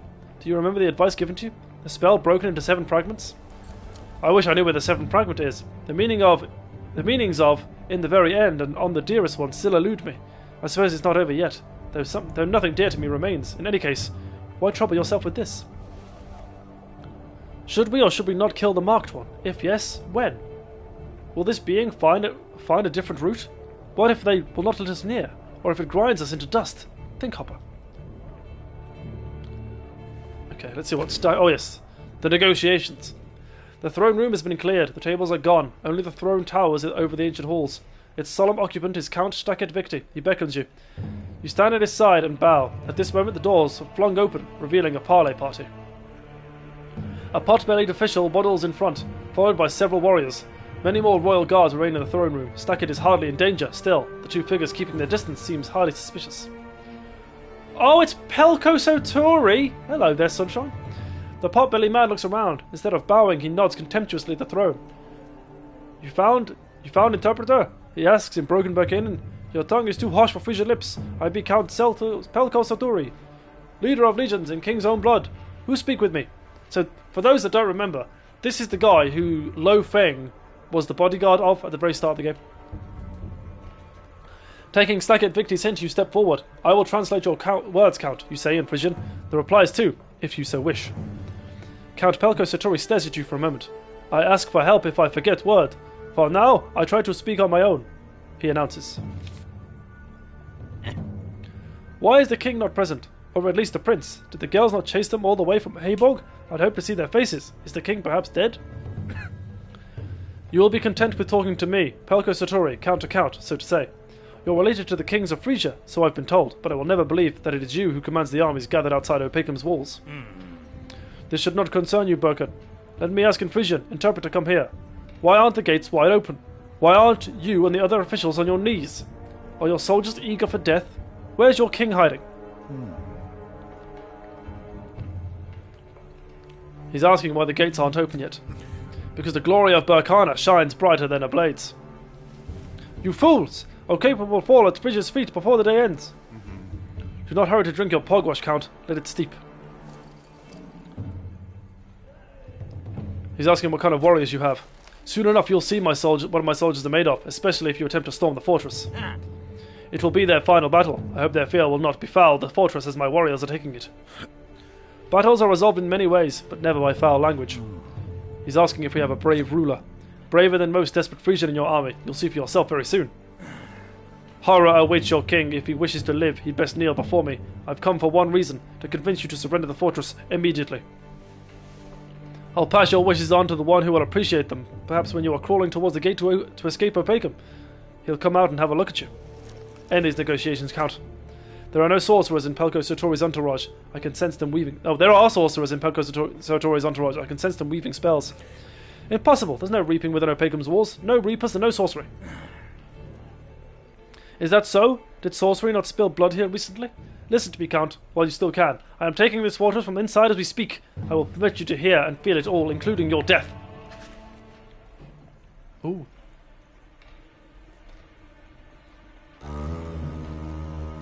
Suddenly your body seems very heavy. Unfamiliar sorcery binds your arms and legs.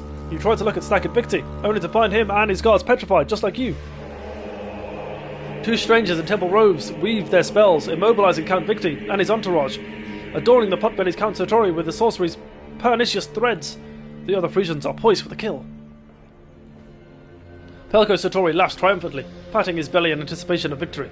Another sorcery imbues him with power, tightening his lax shape, as if giving him a second youth. He is a murderer washing himself in blood to feel like a beast, a torturer savouring a victim's cries, a glutton overcome by the scent of food. You whisper a protective enchantment to loosen the magical bonds, desperately trying to figure out who infiltrated Opakam disguised as temple servants. Is it Torpkal, Atrak, or Adna? You draw the knife tucked beneath your belt, enforcing through magic. Throw it at the Frisian official. Your knife pierces Pelko Sotori's throat. The Count's eyes bulge in their sockets. He croaks and falls dead.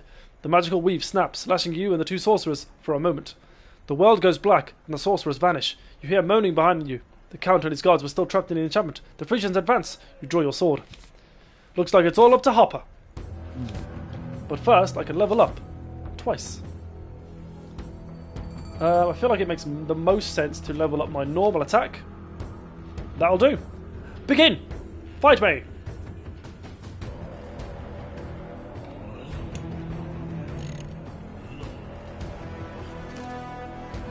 Okay, slightly more than I was anticipating.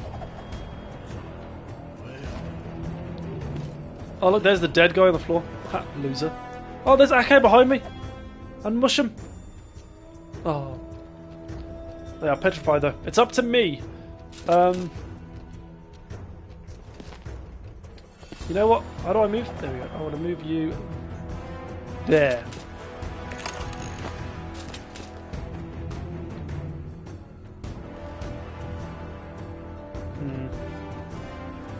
Wasting some energy here, but it might be worth it, hopefully.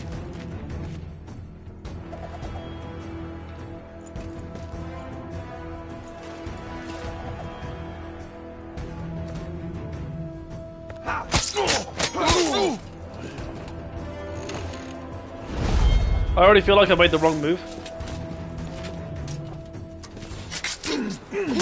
I'm only just remembering that what moves I do have. Yeah!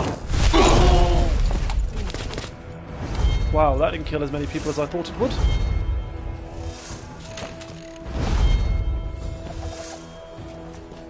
I feel like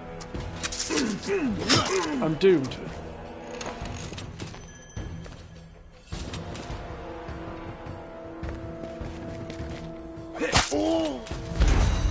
Oh, I've got a move that heals me and a move that heals my energy.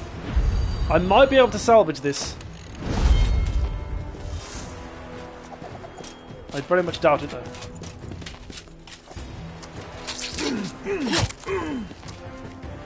I don't have any moves that raise my defense, unfortunately.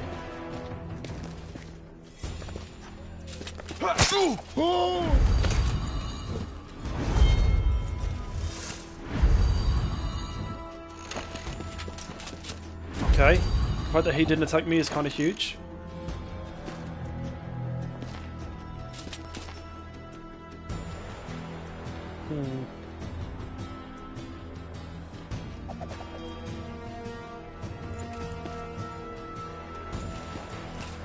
Huh. This guy can kill me next turn if he moves next. Same with the archers. So what I'm going to do is try and get into a position where I can't get attacked.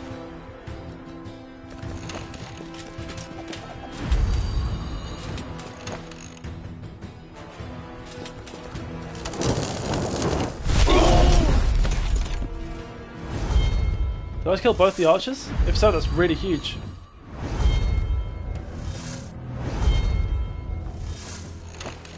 Oh, never mind, I'm dead.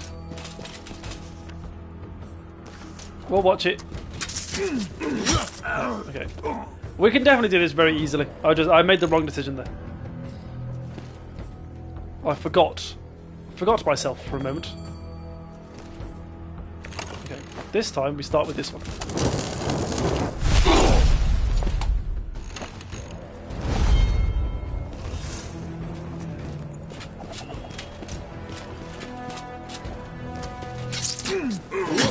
The one thing I can't do is spend all of my energy too early.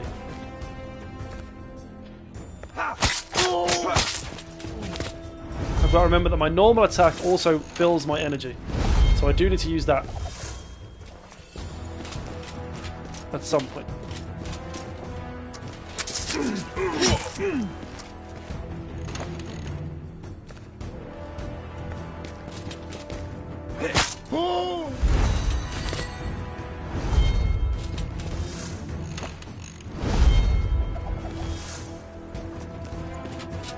Nice.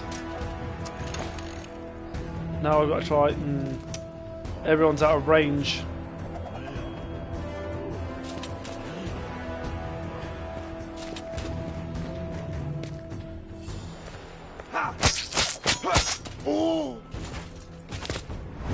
I would have liked to have done a normal attack there to fill some energy, but that's okay. Dude, everyone's got mad range, they can just reach me.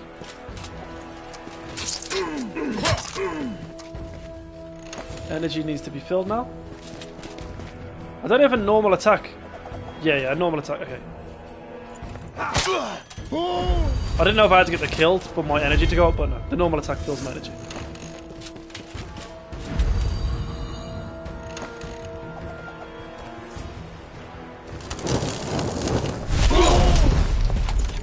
Archers are gone.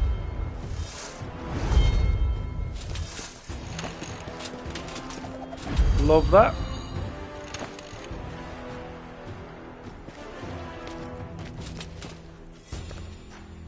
I think we got it now. See, it's all about patience when you're controlling Hopper. With Loafing, I can be like a lot more aggressive. I can just rush in there.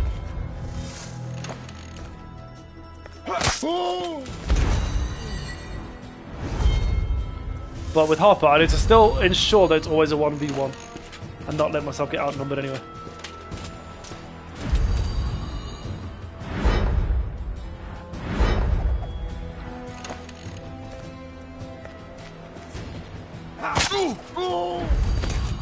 Nice.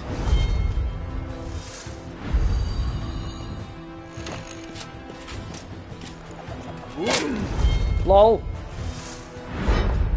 Think that scares me? Nice. Fireblade is so flipping good. Fireblade is really good. Such a good new skill. Huzzah! The Frisians lie vanquished. You wearily lower your sword. It's not the fighting that has stopped your strength, but overcoming the alien sorcery. Stuck at Victory's guards shake off the dissipating enchantment. Blood is pooled on the floor. Somewhere outside, drums are beating. It seems the siege has begun. Hopper, you damned buck lover! How did you do this? Cries Stacked Victory. You're worth 100 of my guards. What kind of magic is this? Why do my guards still piddle about like a flock of plucked chickens? Bolt strikes the count. Oh, God damn it. A bolt strikes the count's chest. He starts wheezing of air. Everyone's dying. You rush to him and try to keep him alive. It's his son. 100% it's his son. Ooh! Events unfold rapidly. You need to choose the character through whose eyes you want to see the rest of the story. The second character's fate will be placed in the hands of the gods. For story's sake, we should pick Thorn. It makes all the sense in the world to pick Thorn. However, Lo Feng's been my favourite, so we're picking Lo Feng. Let's go. If you put duty before your own life, will you be able to fulfill it if you die? We'll see. We'll see. Random narrator.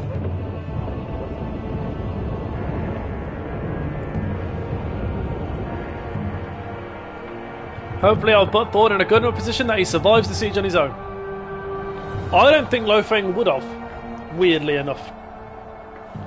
Your contract with the Count was nullified the moment a Reaper appeared in Wodan Square. Pelko Satori will never likely read the fine print, but you have your own worries. He thinks that he is in command of the 3 legions, but who is really running the siege? He did not order the attack. The Frisian legion moved, as if guided by an invisible hand. Before the parley party returned, an enormous copper-plated ram slogged forth. Squads of archers crept ahead, shielding themselves. The infantry moved briskly, holding hastily cobbled ladders above their heads. Trebuchets launched giant stones and sailed over the defenders' fences and crashed thunderously into the walls. The blasts of drum and the wail of Frisian pipes muffled the desperate cries of the attackers and defenders alike. It began. You remain calm. The bastion should be out of the enemy's reach. Frisian ladders are too short. They do not have the grappling hooks. The gates will bear the brunt. There is a monstrous ram crawling its way here. Why did the enemy send a parley party into the fortress? As a sacrifice or something else?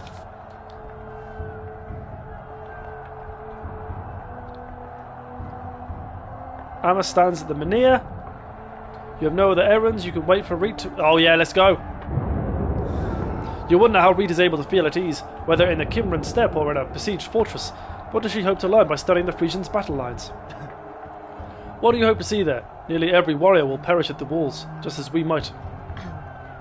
Why did the siege commence while the Frisian negotiators were still inside? Are they already dead? And what's in the black bags those soldiers are carrying? Get away from the edge. Do not tempt enemy archers. Looking at the menhir. Wait, I think I sense something. Magic, Reet. The magic of Rupacum is blending with the magic of the reaping. Fire and steel coming together. And in this frying pan, blood is the oil. We need to learn what the dish is. A messenger is on the way. I would not be surprised if we are summoned. The Frisians began the siege too quickly.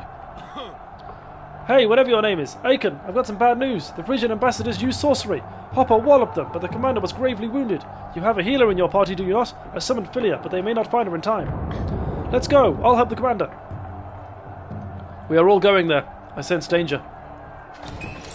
You enter to find the throne room strewn with bodies. Among them is the corpse of your former client, Pelko Satori. You guessed right. Unlike the fortress commander, he was just a puppet. A fair-haired woman fusses over the commander's body. A lean, middle-aged man stands beside her.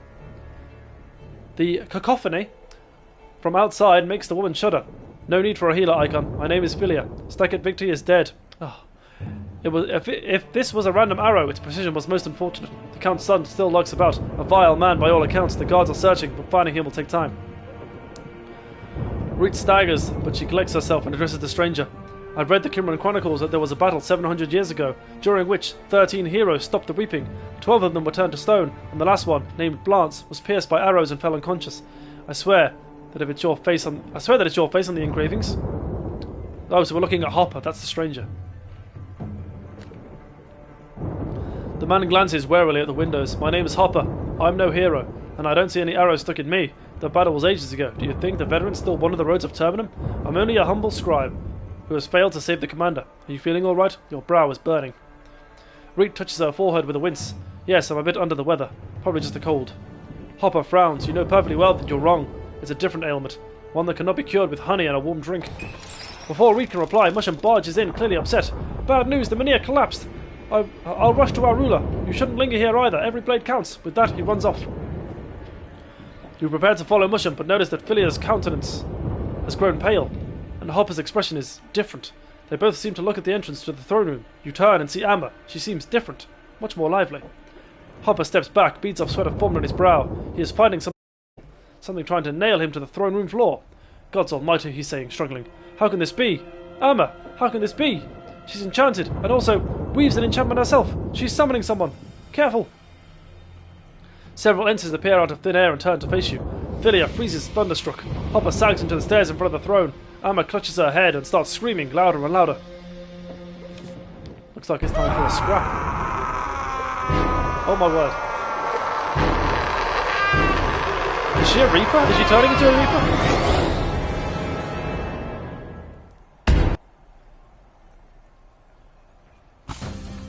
Okay. Oh my god, we need to heal. Oh well. First of all, let's level up. Low Fang. What have we got?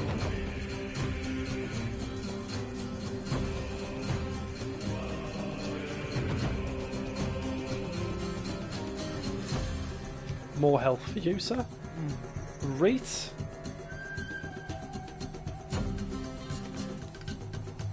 Hey. Bola. More health for you. Shanette. More health for you. And who will be involved in this scrap? Rua. Alos.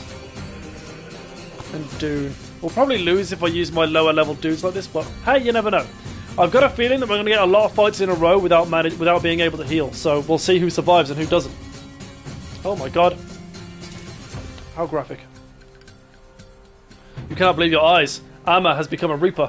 She seems weaker than the one in Wodan. The Reapers may differ in strength, but you can worry about that later. Whoever's behind the Reaper's mask, the Clan Codex commands that you vanquish them. Terrifying. Also, this is a really horrible formation. Okay, we've got the move that swaps health and stamina, which will be huge, I'm sure. I at least swore to use my archer with amazing range, so we can start this.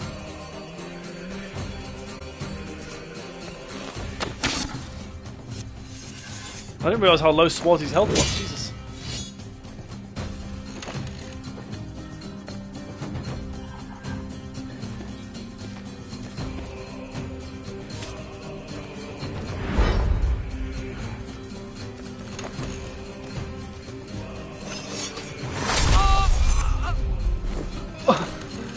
Okay. Sure.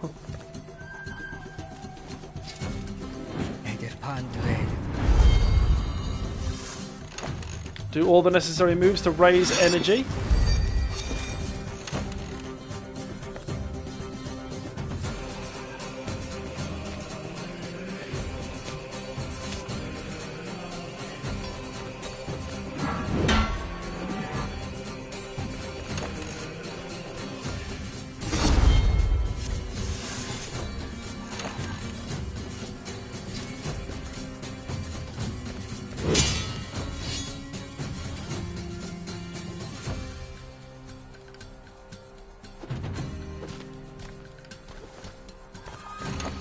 Okay.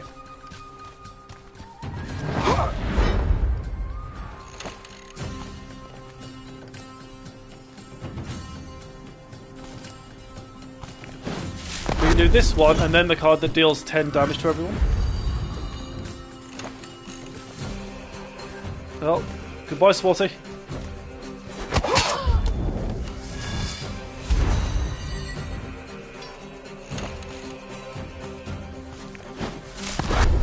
Kill one or two, right? He's killed one. It's good enough.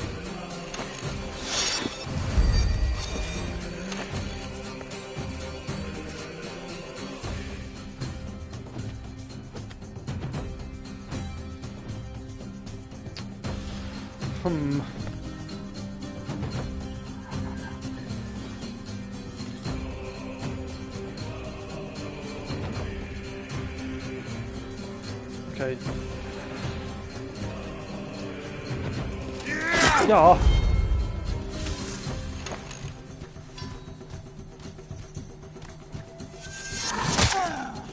To be fair, Amma did hint that she was joining the Reapers. She didn't really keep that a secret.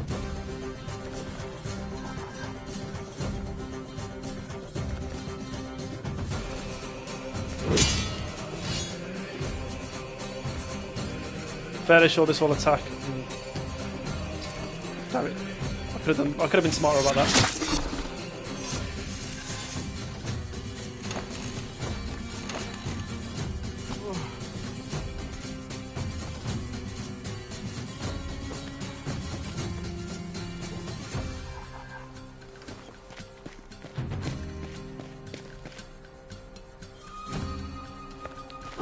Yeah.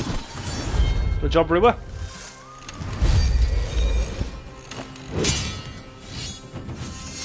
Really hoping that he would attack Karma and get hurt for it. Hiya!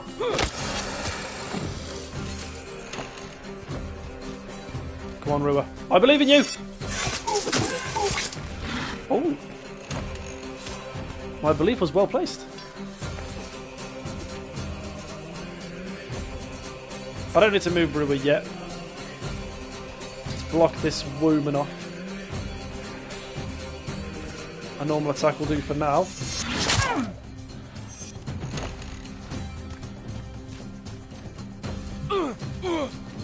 Okay. Now it's a good time to use Rua because he'll get killed next turn. Oh, this sucks. Health is split evenly. That might save me.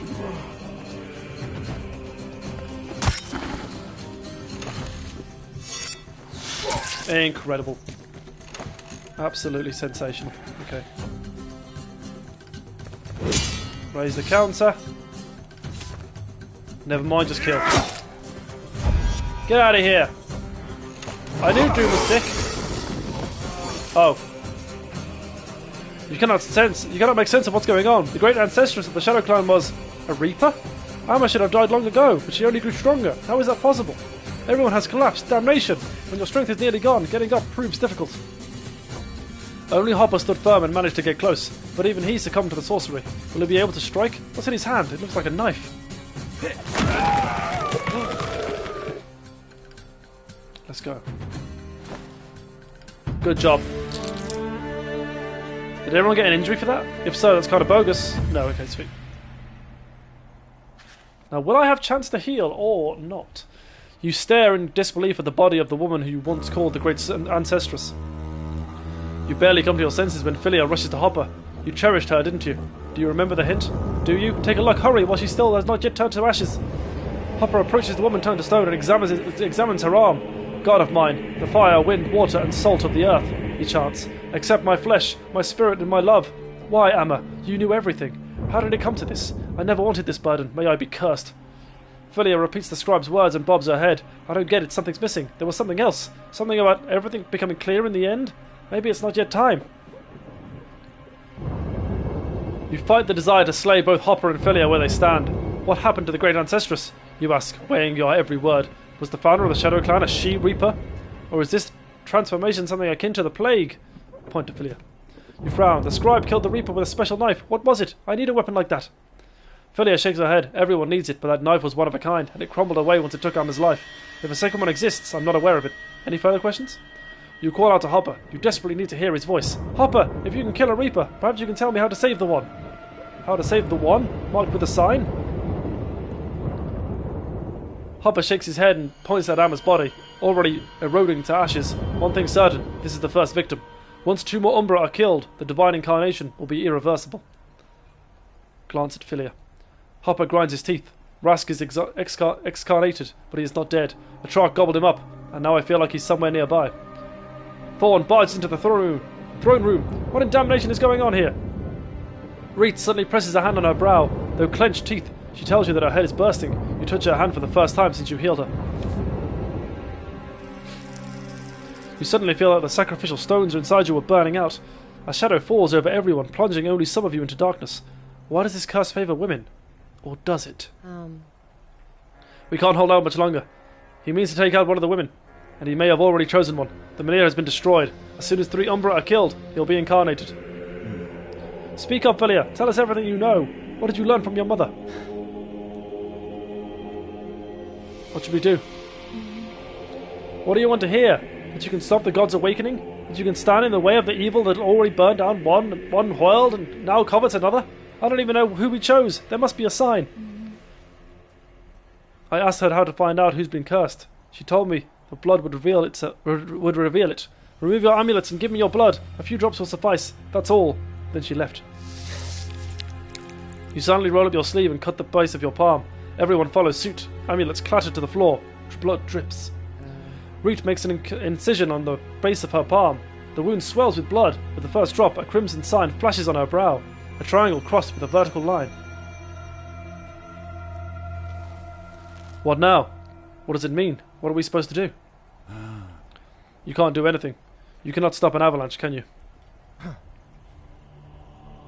Look it in the eye at least. You force a smile. Take it easy, Reet. You won't be afraid of death if you forget about it. It comes for everyone, sooner or later. You just need to decide how you face it. The question remains, what should we do? We must remain human, I suppose, though I doubt it'll help us. We should not act rashly. Do you mean me, Icon, or Hopper? You could at least look at the person you speak of. The mark on my forehead means nothing. Nothing! I won't back down from gods nor reapers, and certainly not from any of you. In a strained voice. We're neither judges nor murderers. We don't give life. We cannot take it away. This is a fight where the enemy is pitched against you, and we're not Palians, appeasing the gods with the human sacrifices. Let everyone do as they will with their lives. Oh! You meet Reet's horror-stricken glance and pierce her heart with a swift strike. She sags to the floor. Everyone else freezes in terror. He who cannot take action must pay. He who cannot take action must act and pay for his action, you calmly say to others. However, her blood is on all of you. Think about it when the time for repentance comes. I'm leaving now, and no one may follow me. You know what you must do. You should carve the sacrificial stone out of Reet's chest, leave the throne room and head towards the sound of battle. Come what may, there is naught else you can do. If all strength left you, you are dead. If you are alive, stop whining about tiredness. I wonder what would have happened if I chose Thorn there then. You feel as if you've been drenched in icy water. The scent of blood is intoxicating. You meet Philia's gaze. She looks petrified. Blanche looks pale. Ake the giant stands in the doorway. What in damnation is going on? Thorn! You shake your head. Nothing good. Most importantly, Second Victory is dead, and the Pale Party is as well.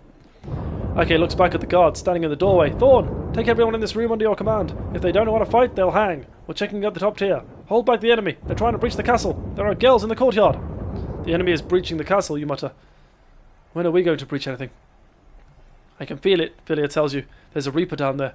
We're the only ones who can deal with it, or it'll do away with us. Well, they're in.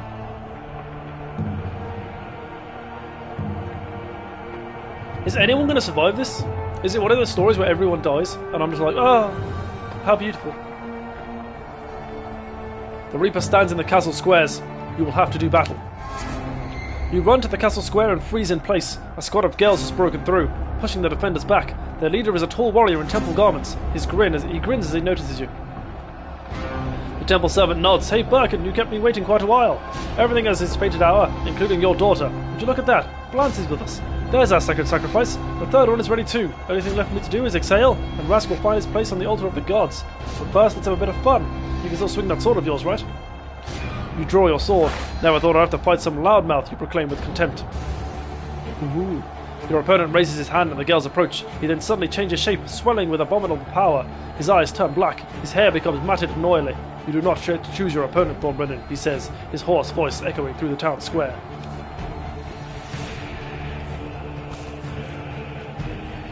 Wow, I don't get much choice now. First of all, let's level up. Flitz, what can I do for you, son? Actually, okay, health it is. I pressed X a bit too quickly there. Oh, is it only you that's leveled up? Thorn and Glider. Will do. Okay, all my items have unequipped themselves, so that's good. Oh wait, no, this is the stuff. Yeah. This is some of the stuff that Soph was carrying and things like that.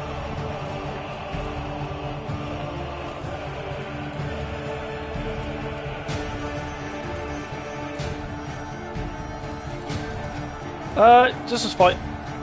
I don't really want to take up anyone's equipment for new things.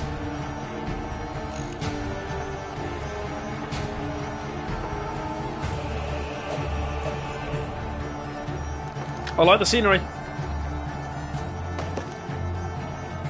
Only 4 of them? Easy. Alright, let's put Archer here.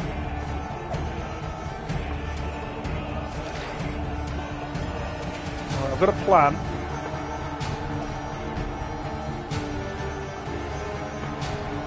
It might work, it might not. I don't want me to find out. Begin!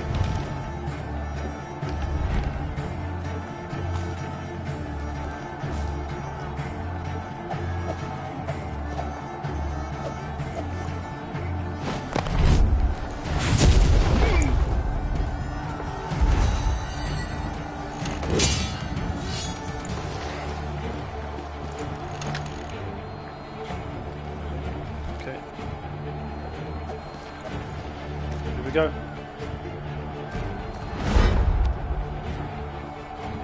It's time.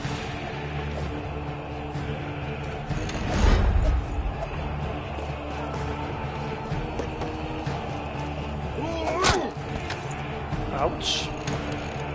Already started, it seems.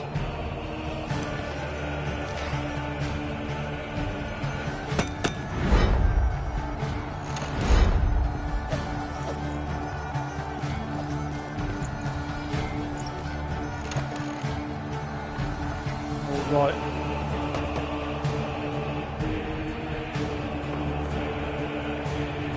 Let's start with the archer, I guess.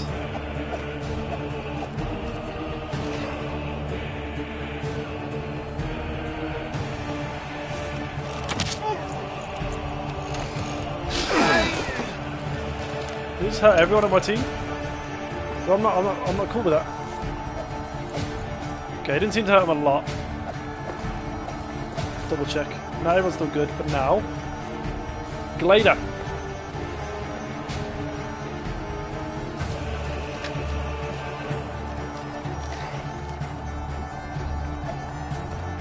All damage, share damage between health and energy.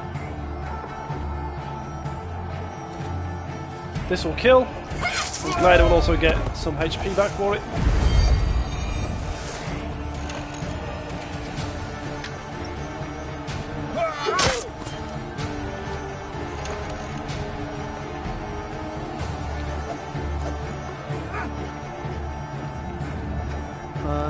Can't really heal anyone from here. But Thorn's got the least amount of health, so...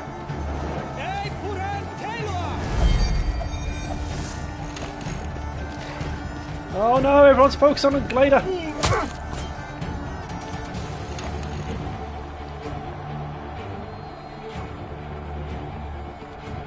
Actually, we might be okay.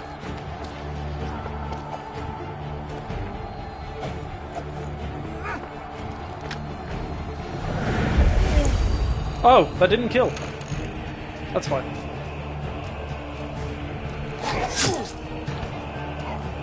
I gave him 15 defense so he would not die.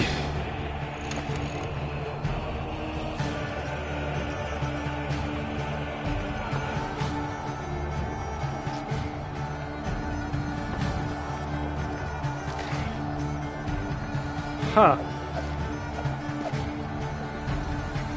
Okay. Oh, actually, I think I've got this.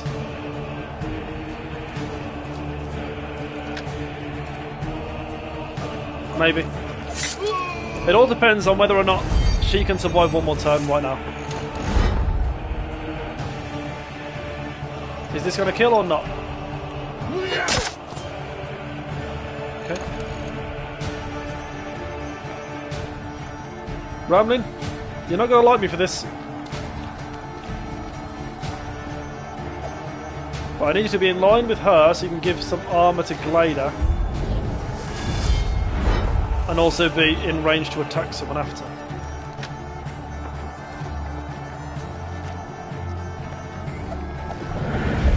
I think the only way to beat this guy is by going for the energy. Oh, God damn it. Stop Going for my weepy. Son of a bitch.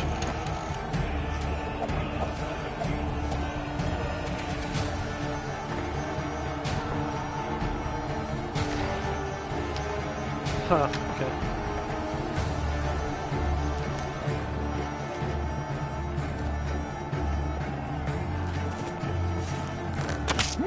A risky move, but I want to get that dude out as soon as possible.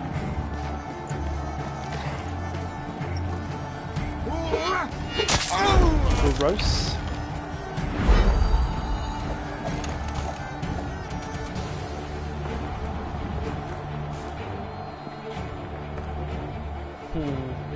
Can Thorn kill?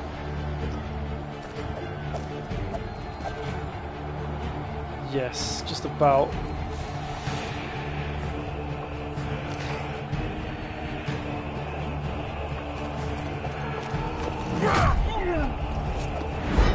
I don't think we've got this. But if he does things like that, we might have a chance. Okay.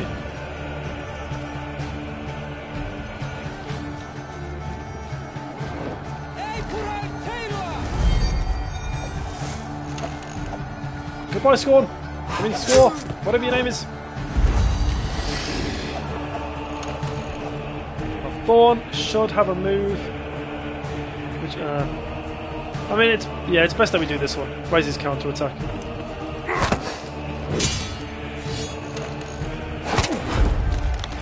Not ideal. With a dying breath, give some armor to your friend. And sap more energy away. I say dying breath, he might still be fine for another turn or two. Yes, especially with things like that going on.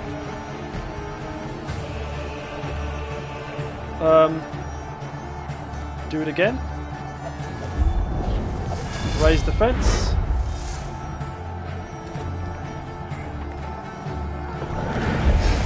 Let's go. I just wish that he would have attacked Thorn.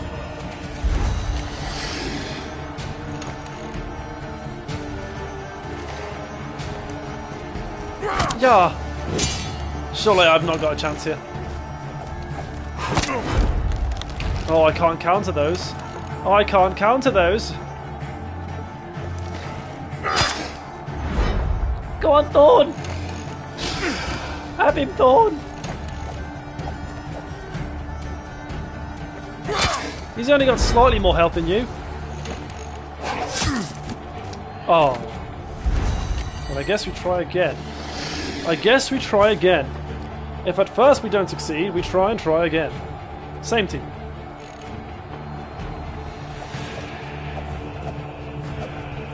I'm now deciding that it will be wiser to go this way.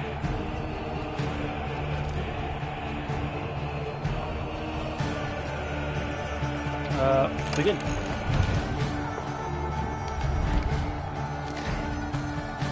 Also, I need to remember about Drain and Blast the Bear. Two decent moves. You know what? I'm going to save that. I think we can attack first turn. No, we can't. I can if I waste energy, but I'm not going to do that.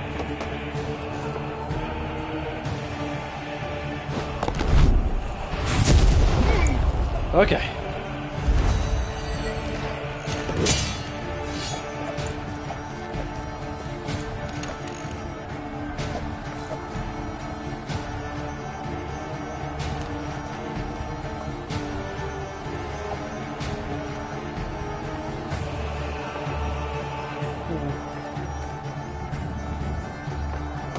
A normal attack will be fine, I guess. No point in wasting our health just yet when we don't need to.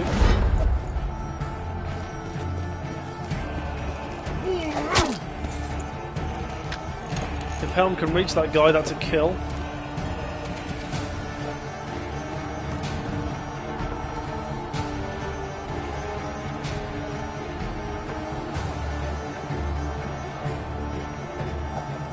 Not ideal, is it? Oh well. Get out of here!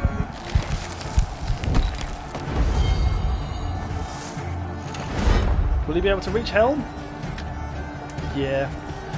Oh, I had a feeling. He won't die though, will he? Not yet.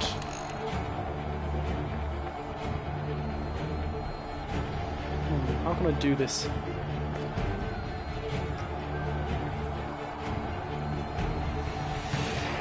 This might work, we'll see.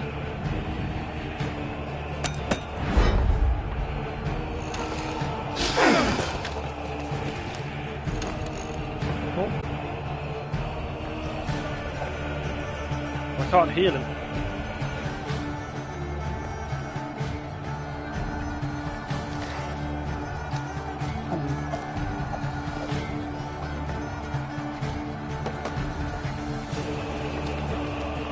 This might work actually. Give him even more defense.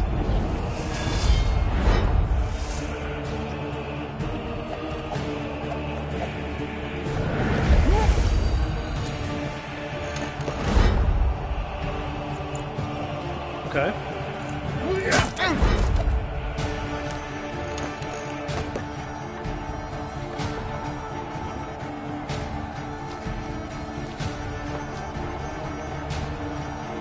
Raise some energy. This will kill. She heals when she kills. Perfect.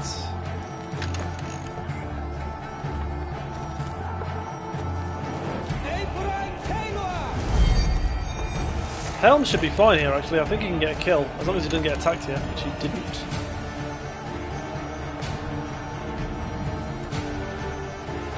Ooh, okay, just stun him. So Helm's still fine for now, although I think, yeah, now he's going to die. But you know what? He did more than enough. I'm proud of him.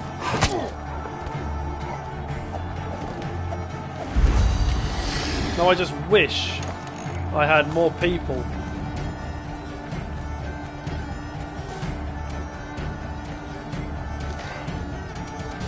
With area attacks. Do this one. Share damage between health and energy. And then after I get the kill here, that should fill some health. Oh, he ignored me. Bastard.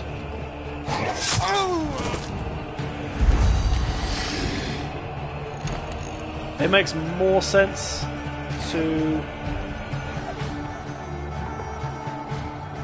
give you defense.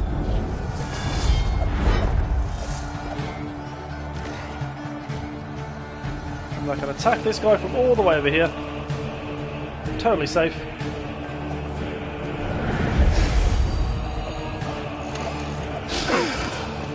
That's actually kind of perfect for me.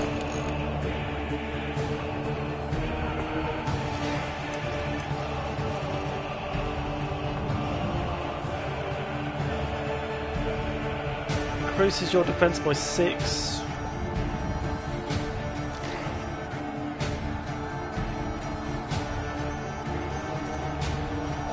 Yeah.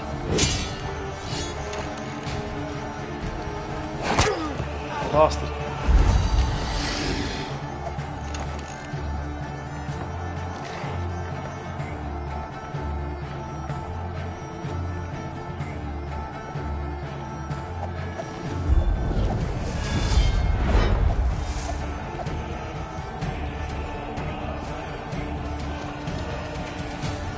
Thing is though, I still don't think we've got this.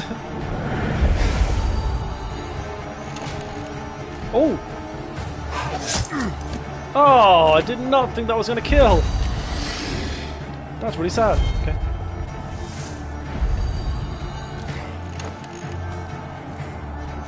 I could heal, but I think it's really important right now that we get Glider in the way. And then we can do a pretty big attack.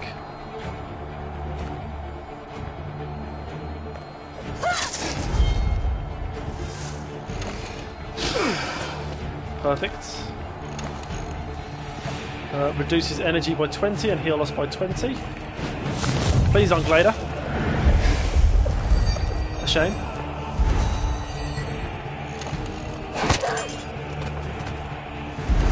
I mean, maybe we've got a chance here.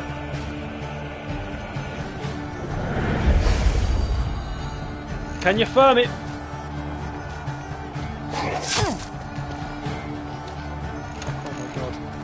Oh my god, no! No! He's not firmed it! No!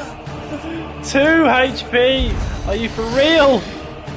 It's so unfortunate. Flip. Alright, we've lost twice, which means now we bring in higher level peeps. What do I bring out here? Has the heal really helped us? Nah. The thing about Helm is he will die first, but he always takes the aggro, which is a good thing.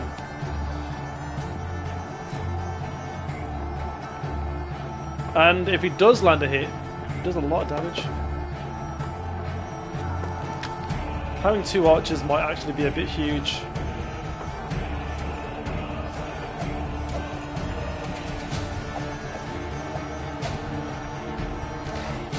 Jump.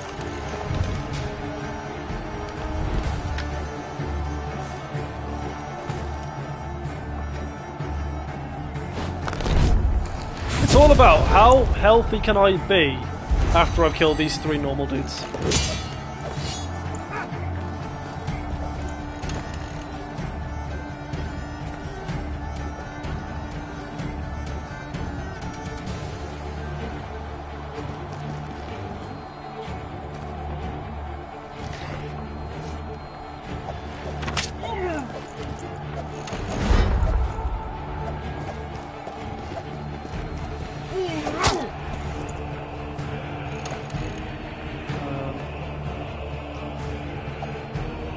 No point in raising defense yet.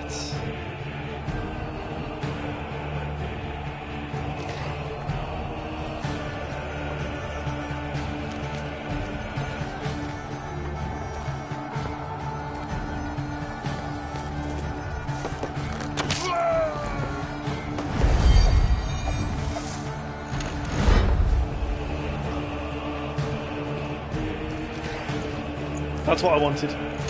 I wanted Helm to avoid that guy.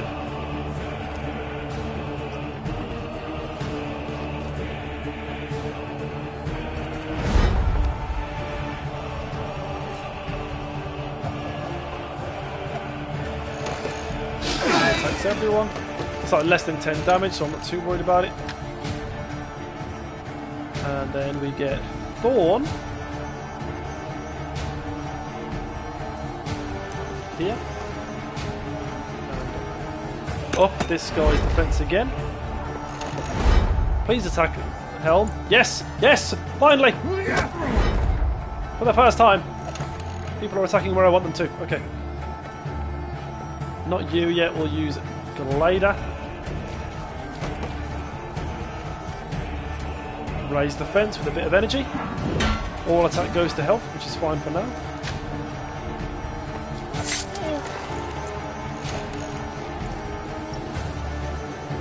Sensational. Oh.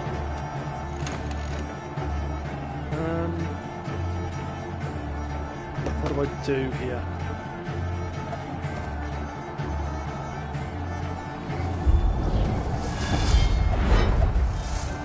I mean, I can still attack, so I might as well. There really is no point in me attacking.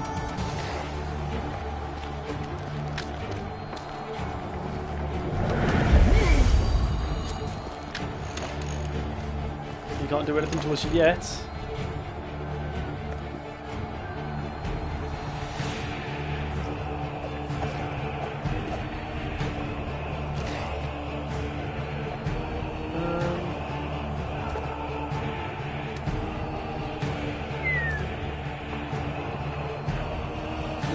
I can't attack with Helm yet.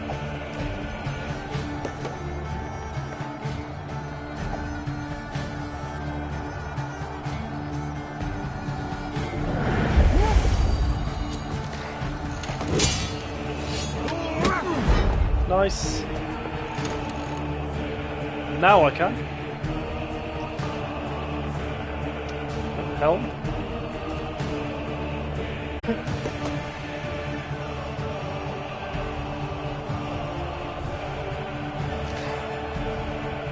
Okay, you know what? It's fine. Oh, no, it's not fine. Damn it. It has to be fine. Okay. It stuns him anyway, so he can't attack me. Just a bit annoying, fortunately.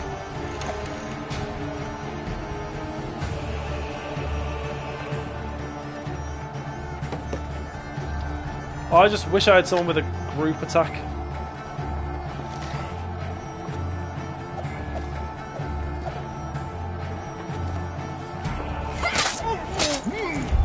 Oh, I'm an idiot. Oh, why didn't I look at that more carefully? Oh, that's really stupid of me. That is ridiculously stupid of me. What am I doing? Why am I throwing this away?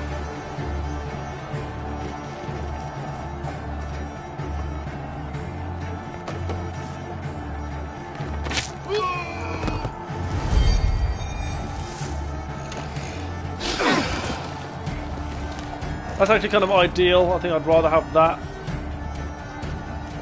than have this guy attack one of us, because he'll do a lot more damage.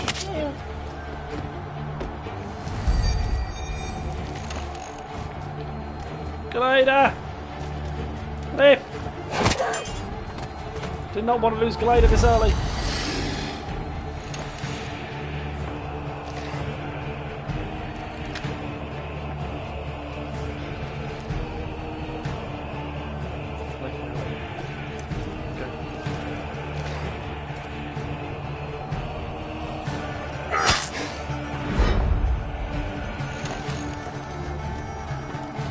I thought he was going to do his group attack and hurt all of us. I've really messed this one up. God damn it, this is so long. It's so long when you know you've messed up. Ugh. And I should have gave someone armor there before attacking.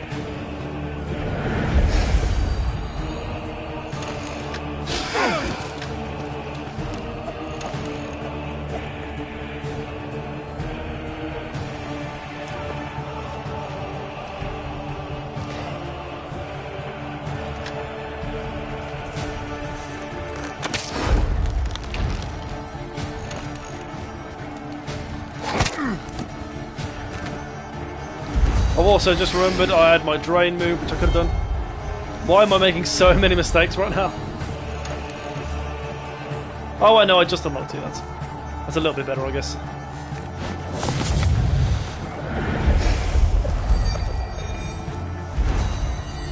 Group attack?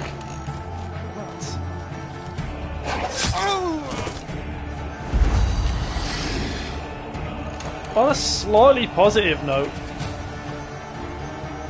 I can get out of his range here, but I still think it's a little bit too late.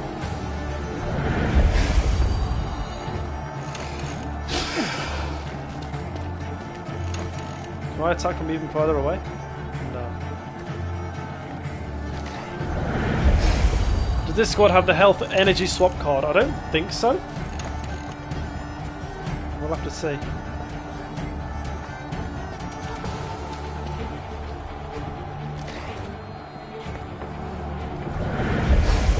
Surely he'll reach on this next turn. Oh my god.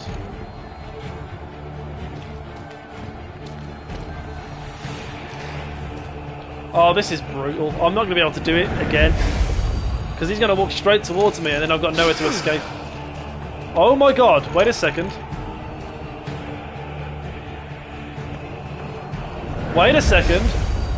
Can he reach me here? Oh.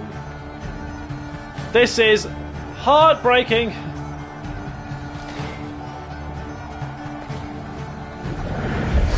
Can't believe I've got this close again. Leap! Leap! Oh, I do! Ooh! Oh, I'm an idiot. I had this the whole time.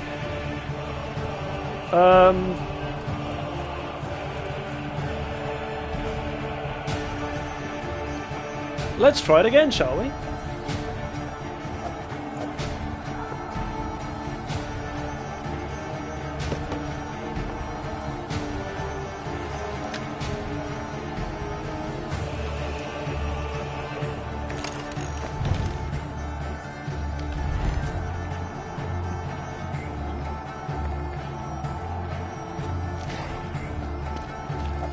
God damn it. I can't believe I had that move the whole time. I knew I bought cards for it, but I didn't think I had enough.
Watch how easy this fight's going to be now.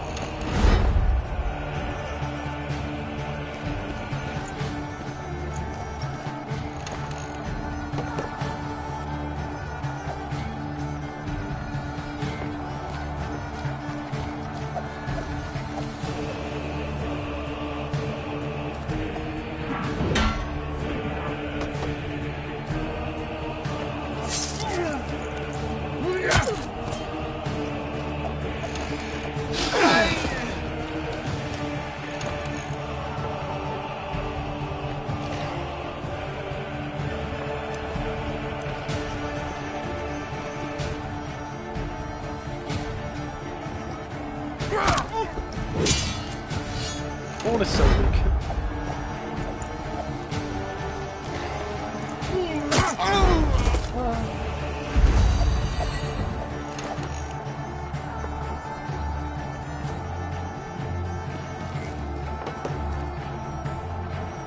Bastard. No.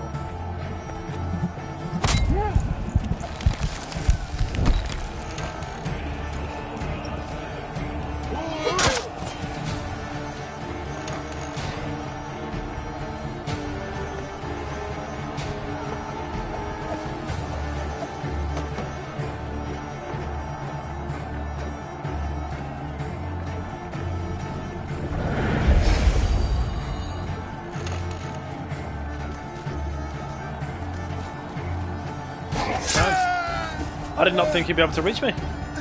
Like he didn't, you know, in the last game. I forgot to consider that.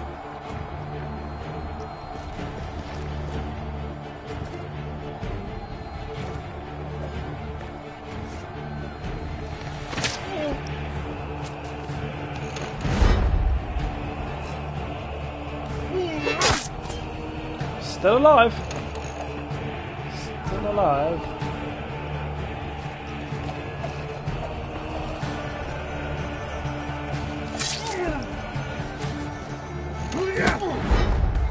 Hell no.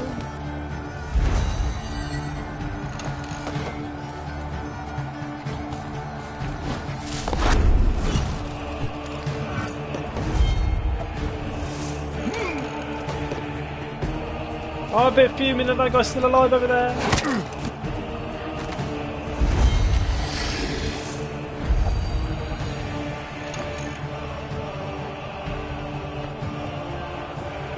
Have I lost this because I'm an absolute moron?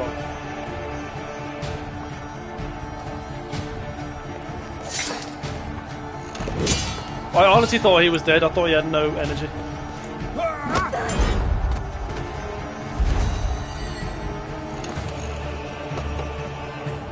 Alright, we've just about... Ooh, almost made the wrong move. What am I doing? Don't panic, Jake. Don't panic. Boom. Boom. Boom.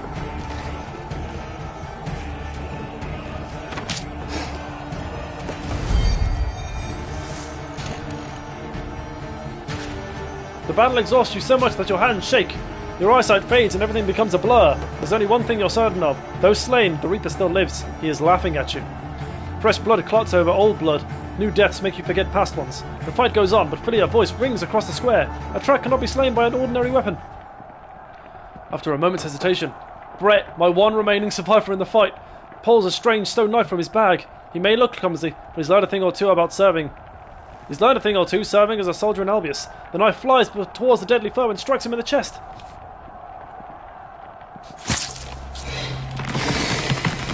Rask appears before Atrak like a pale phantom, and he watches his body crumble to dust.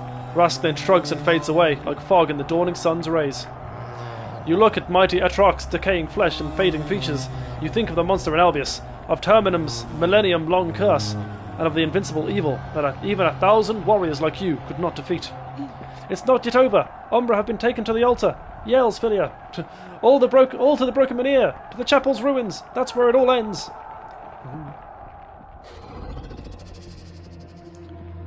Torpkal. Everything was leading to this. Atrak did not heed the warning, and his arrogance was duly rewarded. Atrak's arrogance was rivaled only by his stupidity. Why concern... Oh, Tibibar! The leader! Why concern yourself with something so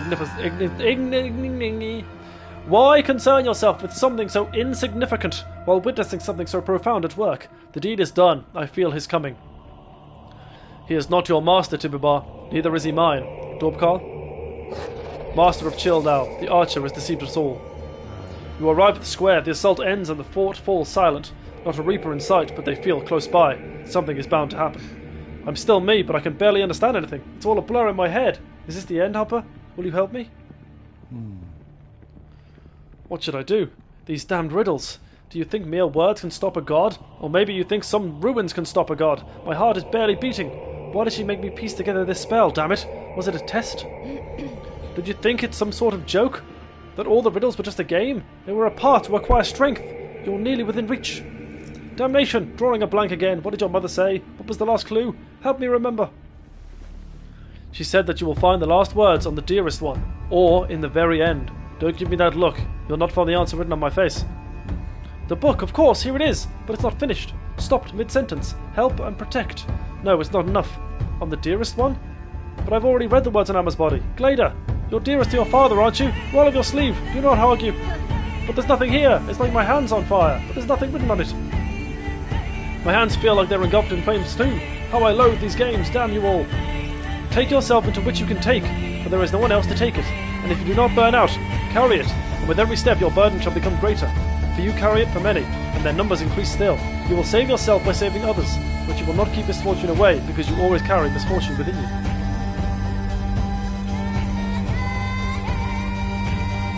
God of mine, the fire, the wind, the water, and the salt of the earth, accept my flesh, my spirit, and my love. Save and protect us. You're completely drained and cannot lift a finger. It's as if time itself has stopped. The one bearing the mark grows much taller and straightens her shoulders, becoming beautiful and terrifying at the same time. Everyone falls to their knees before her, as do you. Is this the god? It seems as if time itself has stopped. Fragile Glader is filled with dread, but a moment later she lets out a sigh of relief and wipes the sweat from her brow. Her eyes become pitch black, yet her voice did not change. Glader touches her forehead. The mark's gone. What happened to me? I feel like I've been submerged in darkness for many years and have suddenly emerged, but I feel cold inside. Am I saved? Was he stopped? Asks Glader impatiently, fighting back tears. You approach your daughter. Let me hug you, Glader. It's all right. It's all over. Hopper rubs his hand. I think it was a she. Well, no matter. We did not open the gate and managed to keep her out. Still, she's just on the other side, and not going anywhere. She is inside you, trapped, at least for now. The plight has been averted. The corrupted sacred stones remain lifeless. The reaping's grip loosens until it finally disappeared without a trace. Finally, it's time to put out the fires. Contemplate your horrifying experience. Mourn the dead and forget to taste the madness of blood on your lips. The scribe known as Hopper Rowley, who was also an Umbra and Kuro named Blance, suffered the course of an unknown witch and completed the journey laid out for him. Reading the spell, he realizes that all the reaping's power, all the magic had devoured human lives and dragged him into the abyss. All of it was served one single purpose: to confine an almighty god to human body. A single spell, assembled from fragments, was akin to a pebble that brought down a rockslide, preventing the end of this world. Seeing the scared, tired, but empowered, and still human eyes staring back at him through Blance, both joy and relief.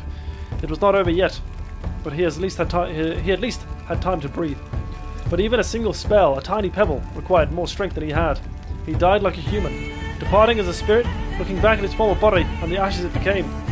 He realized that he had still lived. The witch foresaw this. He became a Kuro again, a runaway and a wanderer. He now has to find a new, suitable body.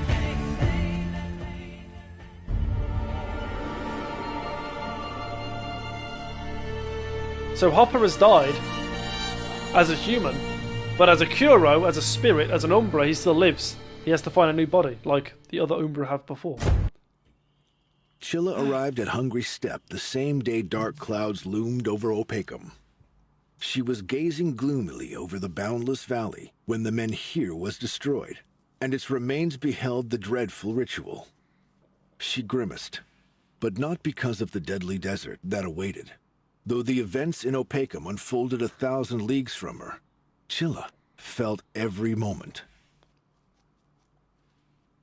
Everything she concocted in Albius's town hall has ended just as it should have. Did she know that by going against her deity's will, she'd be able to seal it away in someone's flesh and blood? She couldn't answer. The only thing certain is that the horror befalling Terminum has only been stalled. Or temporarily hindered. The important thing is, Blance carried out the mission she gave him. Yes, he was known to foolishly ignore her orders, miss clues, and be too easy on himself. That was exactly the energy in Opacum, and died. Well, he was a fool. Yet her plan worked. He was the only Umbra ready to give his life, to be excarnated. Even Rask avoided that at all costs. I don't know why is the dialogue different than the text? Before dying, Blance seems to have realized that her sorcery was not a curse.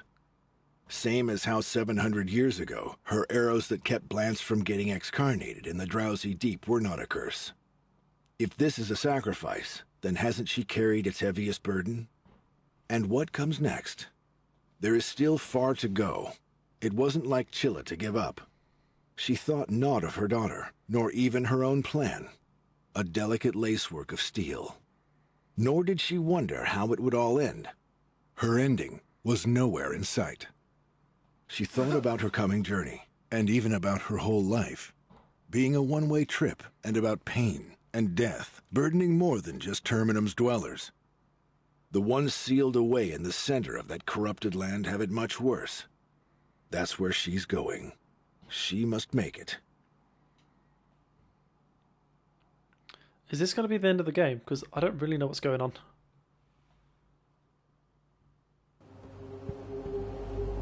Like, there's still Tivibar.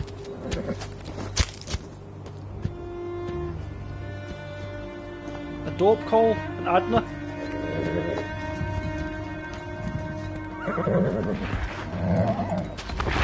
Oh, poor horse. Oh, okay.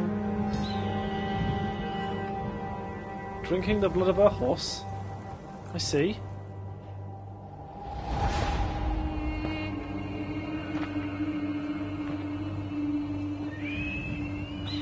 Does anyone know what's going on? She's got to go to the corrupted land. For some reason. The goddess is awoken, or has been trapped inside Glader's body. And there's a big bubble in the water.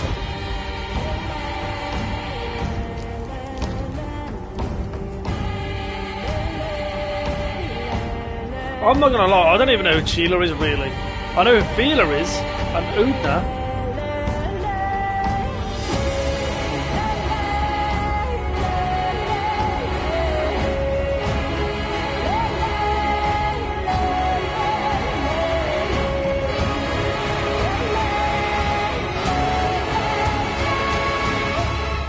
Is that supposed to act as like a link between worlds and she's going to a different land? I don't know.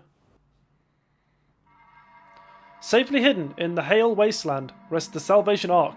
Over 1,000 years ago, divine power brought it to Terminum. A falling star, the spark of a calamity that swept the world. The Umbra and the Kuros departed with haste, and the Ark remained sealed. Ensis only emerge from it when the reap time comes. Against the will of her god, Childao Is Childao Chila? Resolves to ascertain what went wrong. She hopes that imprisoning the deity will free what remains of her ruined world and its inhabitants.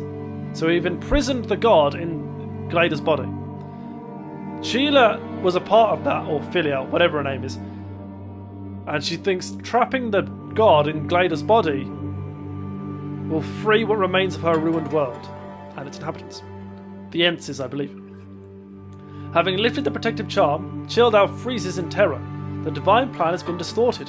Where an elegant sphere should have approached before her, instead looms the nascent mania of her god. To gather strength, the awakened deity devours all who slumber in the Ark. 1,005 years after the divine retribution, 3 years after the fall of Opacum, what happened feels like a bad dream, a dream from which some will never wake. Though few still believe it, an ancient god awoke in the Burkanian fortress that day. After failing to subjugate the mind of its host, it fed upon the Reaper's strength, parting from their corporal shells. The resurrected god now slumbers, deep in the mind that hosts it. The reaping ends, creating new centres of the power. People bury the plague victims, life goes on, as does the war. Once free of the Reaper's oppressive spells, the Gels attacked the Frisians on the ruins of Opacum. In the ensuing chaos and bloodshed, many Burkans were able to escape the fortress. Frisia had dealt with a staggering blow to Burkana, but, without the Reaper's leadership, was soon consumed by the internal squabbles and bickering. Before long, all the Frisian warlords were fighting each other, giving the Southern Kingdom time to recover and prepare for the next conflict. Burkana's surviving forces united under a new champion, Prince Haedelig of Isana, who earned incredible glory during the defense of Opacum. Kind, intelligent, and mindful of the common folk, he is loved by the people. Never has the world seen the Southern Kingdom so united. Following the horrific events at Opacum, many Vandals, Jabonans, and even Palians joined forces against Frisia. Glader contained the resurrected god within her mind. Gaining new powers, it's now her turn to protect her father. Thanks to her, Thorn survived at Opacum. He now fights for Burkana, leading all who would follow. He's still a captain of the guard, a loving father, and one of Frisia's most formidable enemies. Lo Feng escaped Opacum with his life and managed to reach the Isle of Shadows safely. He recounted everything he had learned to the Council of the Elders. He was also accused of transgression, then absolved following a brief inquiry. The Icon prepared for 3 long years, and now their boats have set sail. The future of Terminum remains undecided. The scales have tilted, and yet are unbalanced. New heroes may emerge, while old ones vanish without a trace. The story may yet go on, if there is enough vigour, determination, and luck in the world.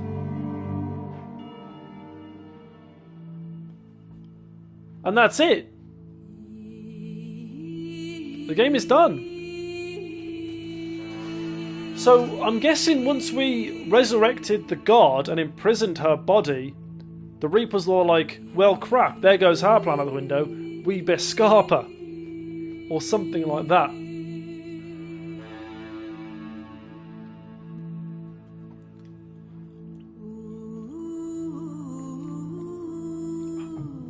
It sort of builds up to have a sequel, but it was a small team that made this game.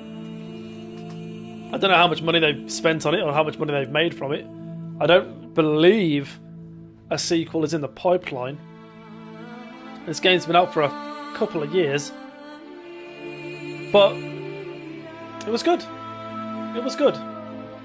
A bit confusing at times, especially at the end, but good. Now, the question is, do we play through the Banner Saga?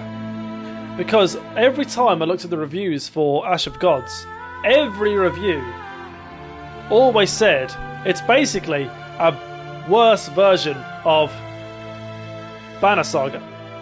Still a good game, but a worse version of Banner Saga. The story's like worse told.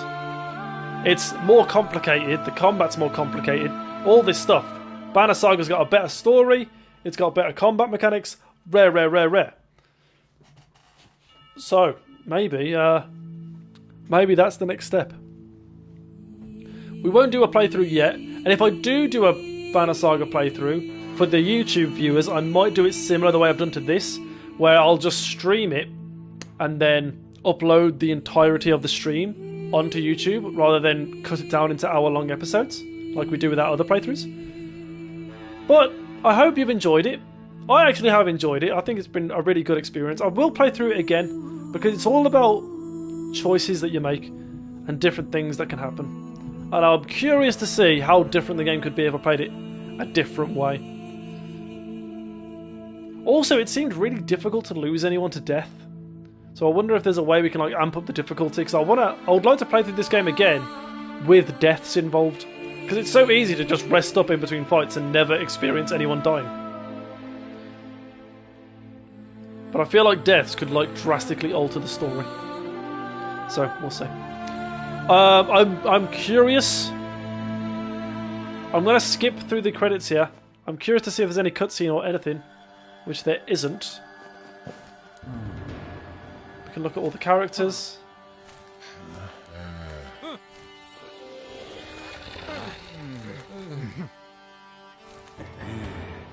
I kind of wish there was more. I don't know. The thing is, every time we had a campfire, I could have spoke to everyone in the party, and we probably would have gained a bit more insight about them as characters. I was going to say I wish there was more story involving the characters individually, because I didn't really feel attached to anyone in particular, but I definitely could have like spoke to people at every campfire, and it would have included a lot more reading, but maybe we would have learnt more. Also, there's question mark characters, so there's people that I didn't even unlock in that story. All these cutscenes, very cool. I wonder if there's any cutscenes that I missed out on because I didn't play like certain parts of the game. Like Hode. If Hode had died, would King Trig still have died? Unfortunately, there's no way to know, but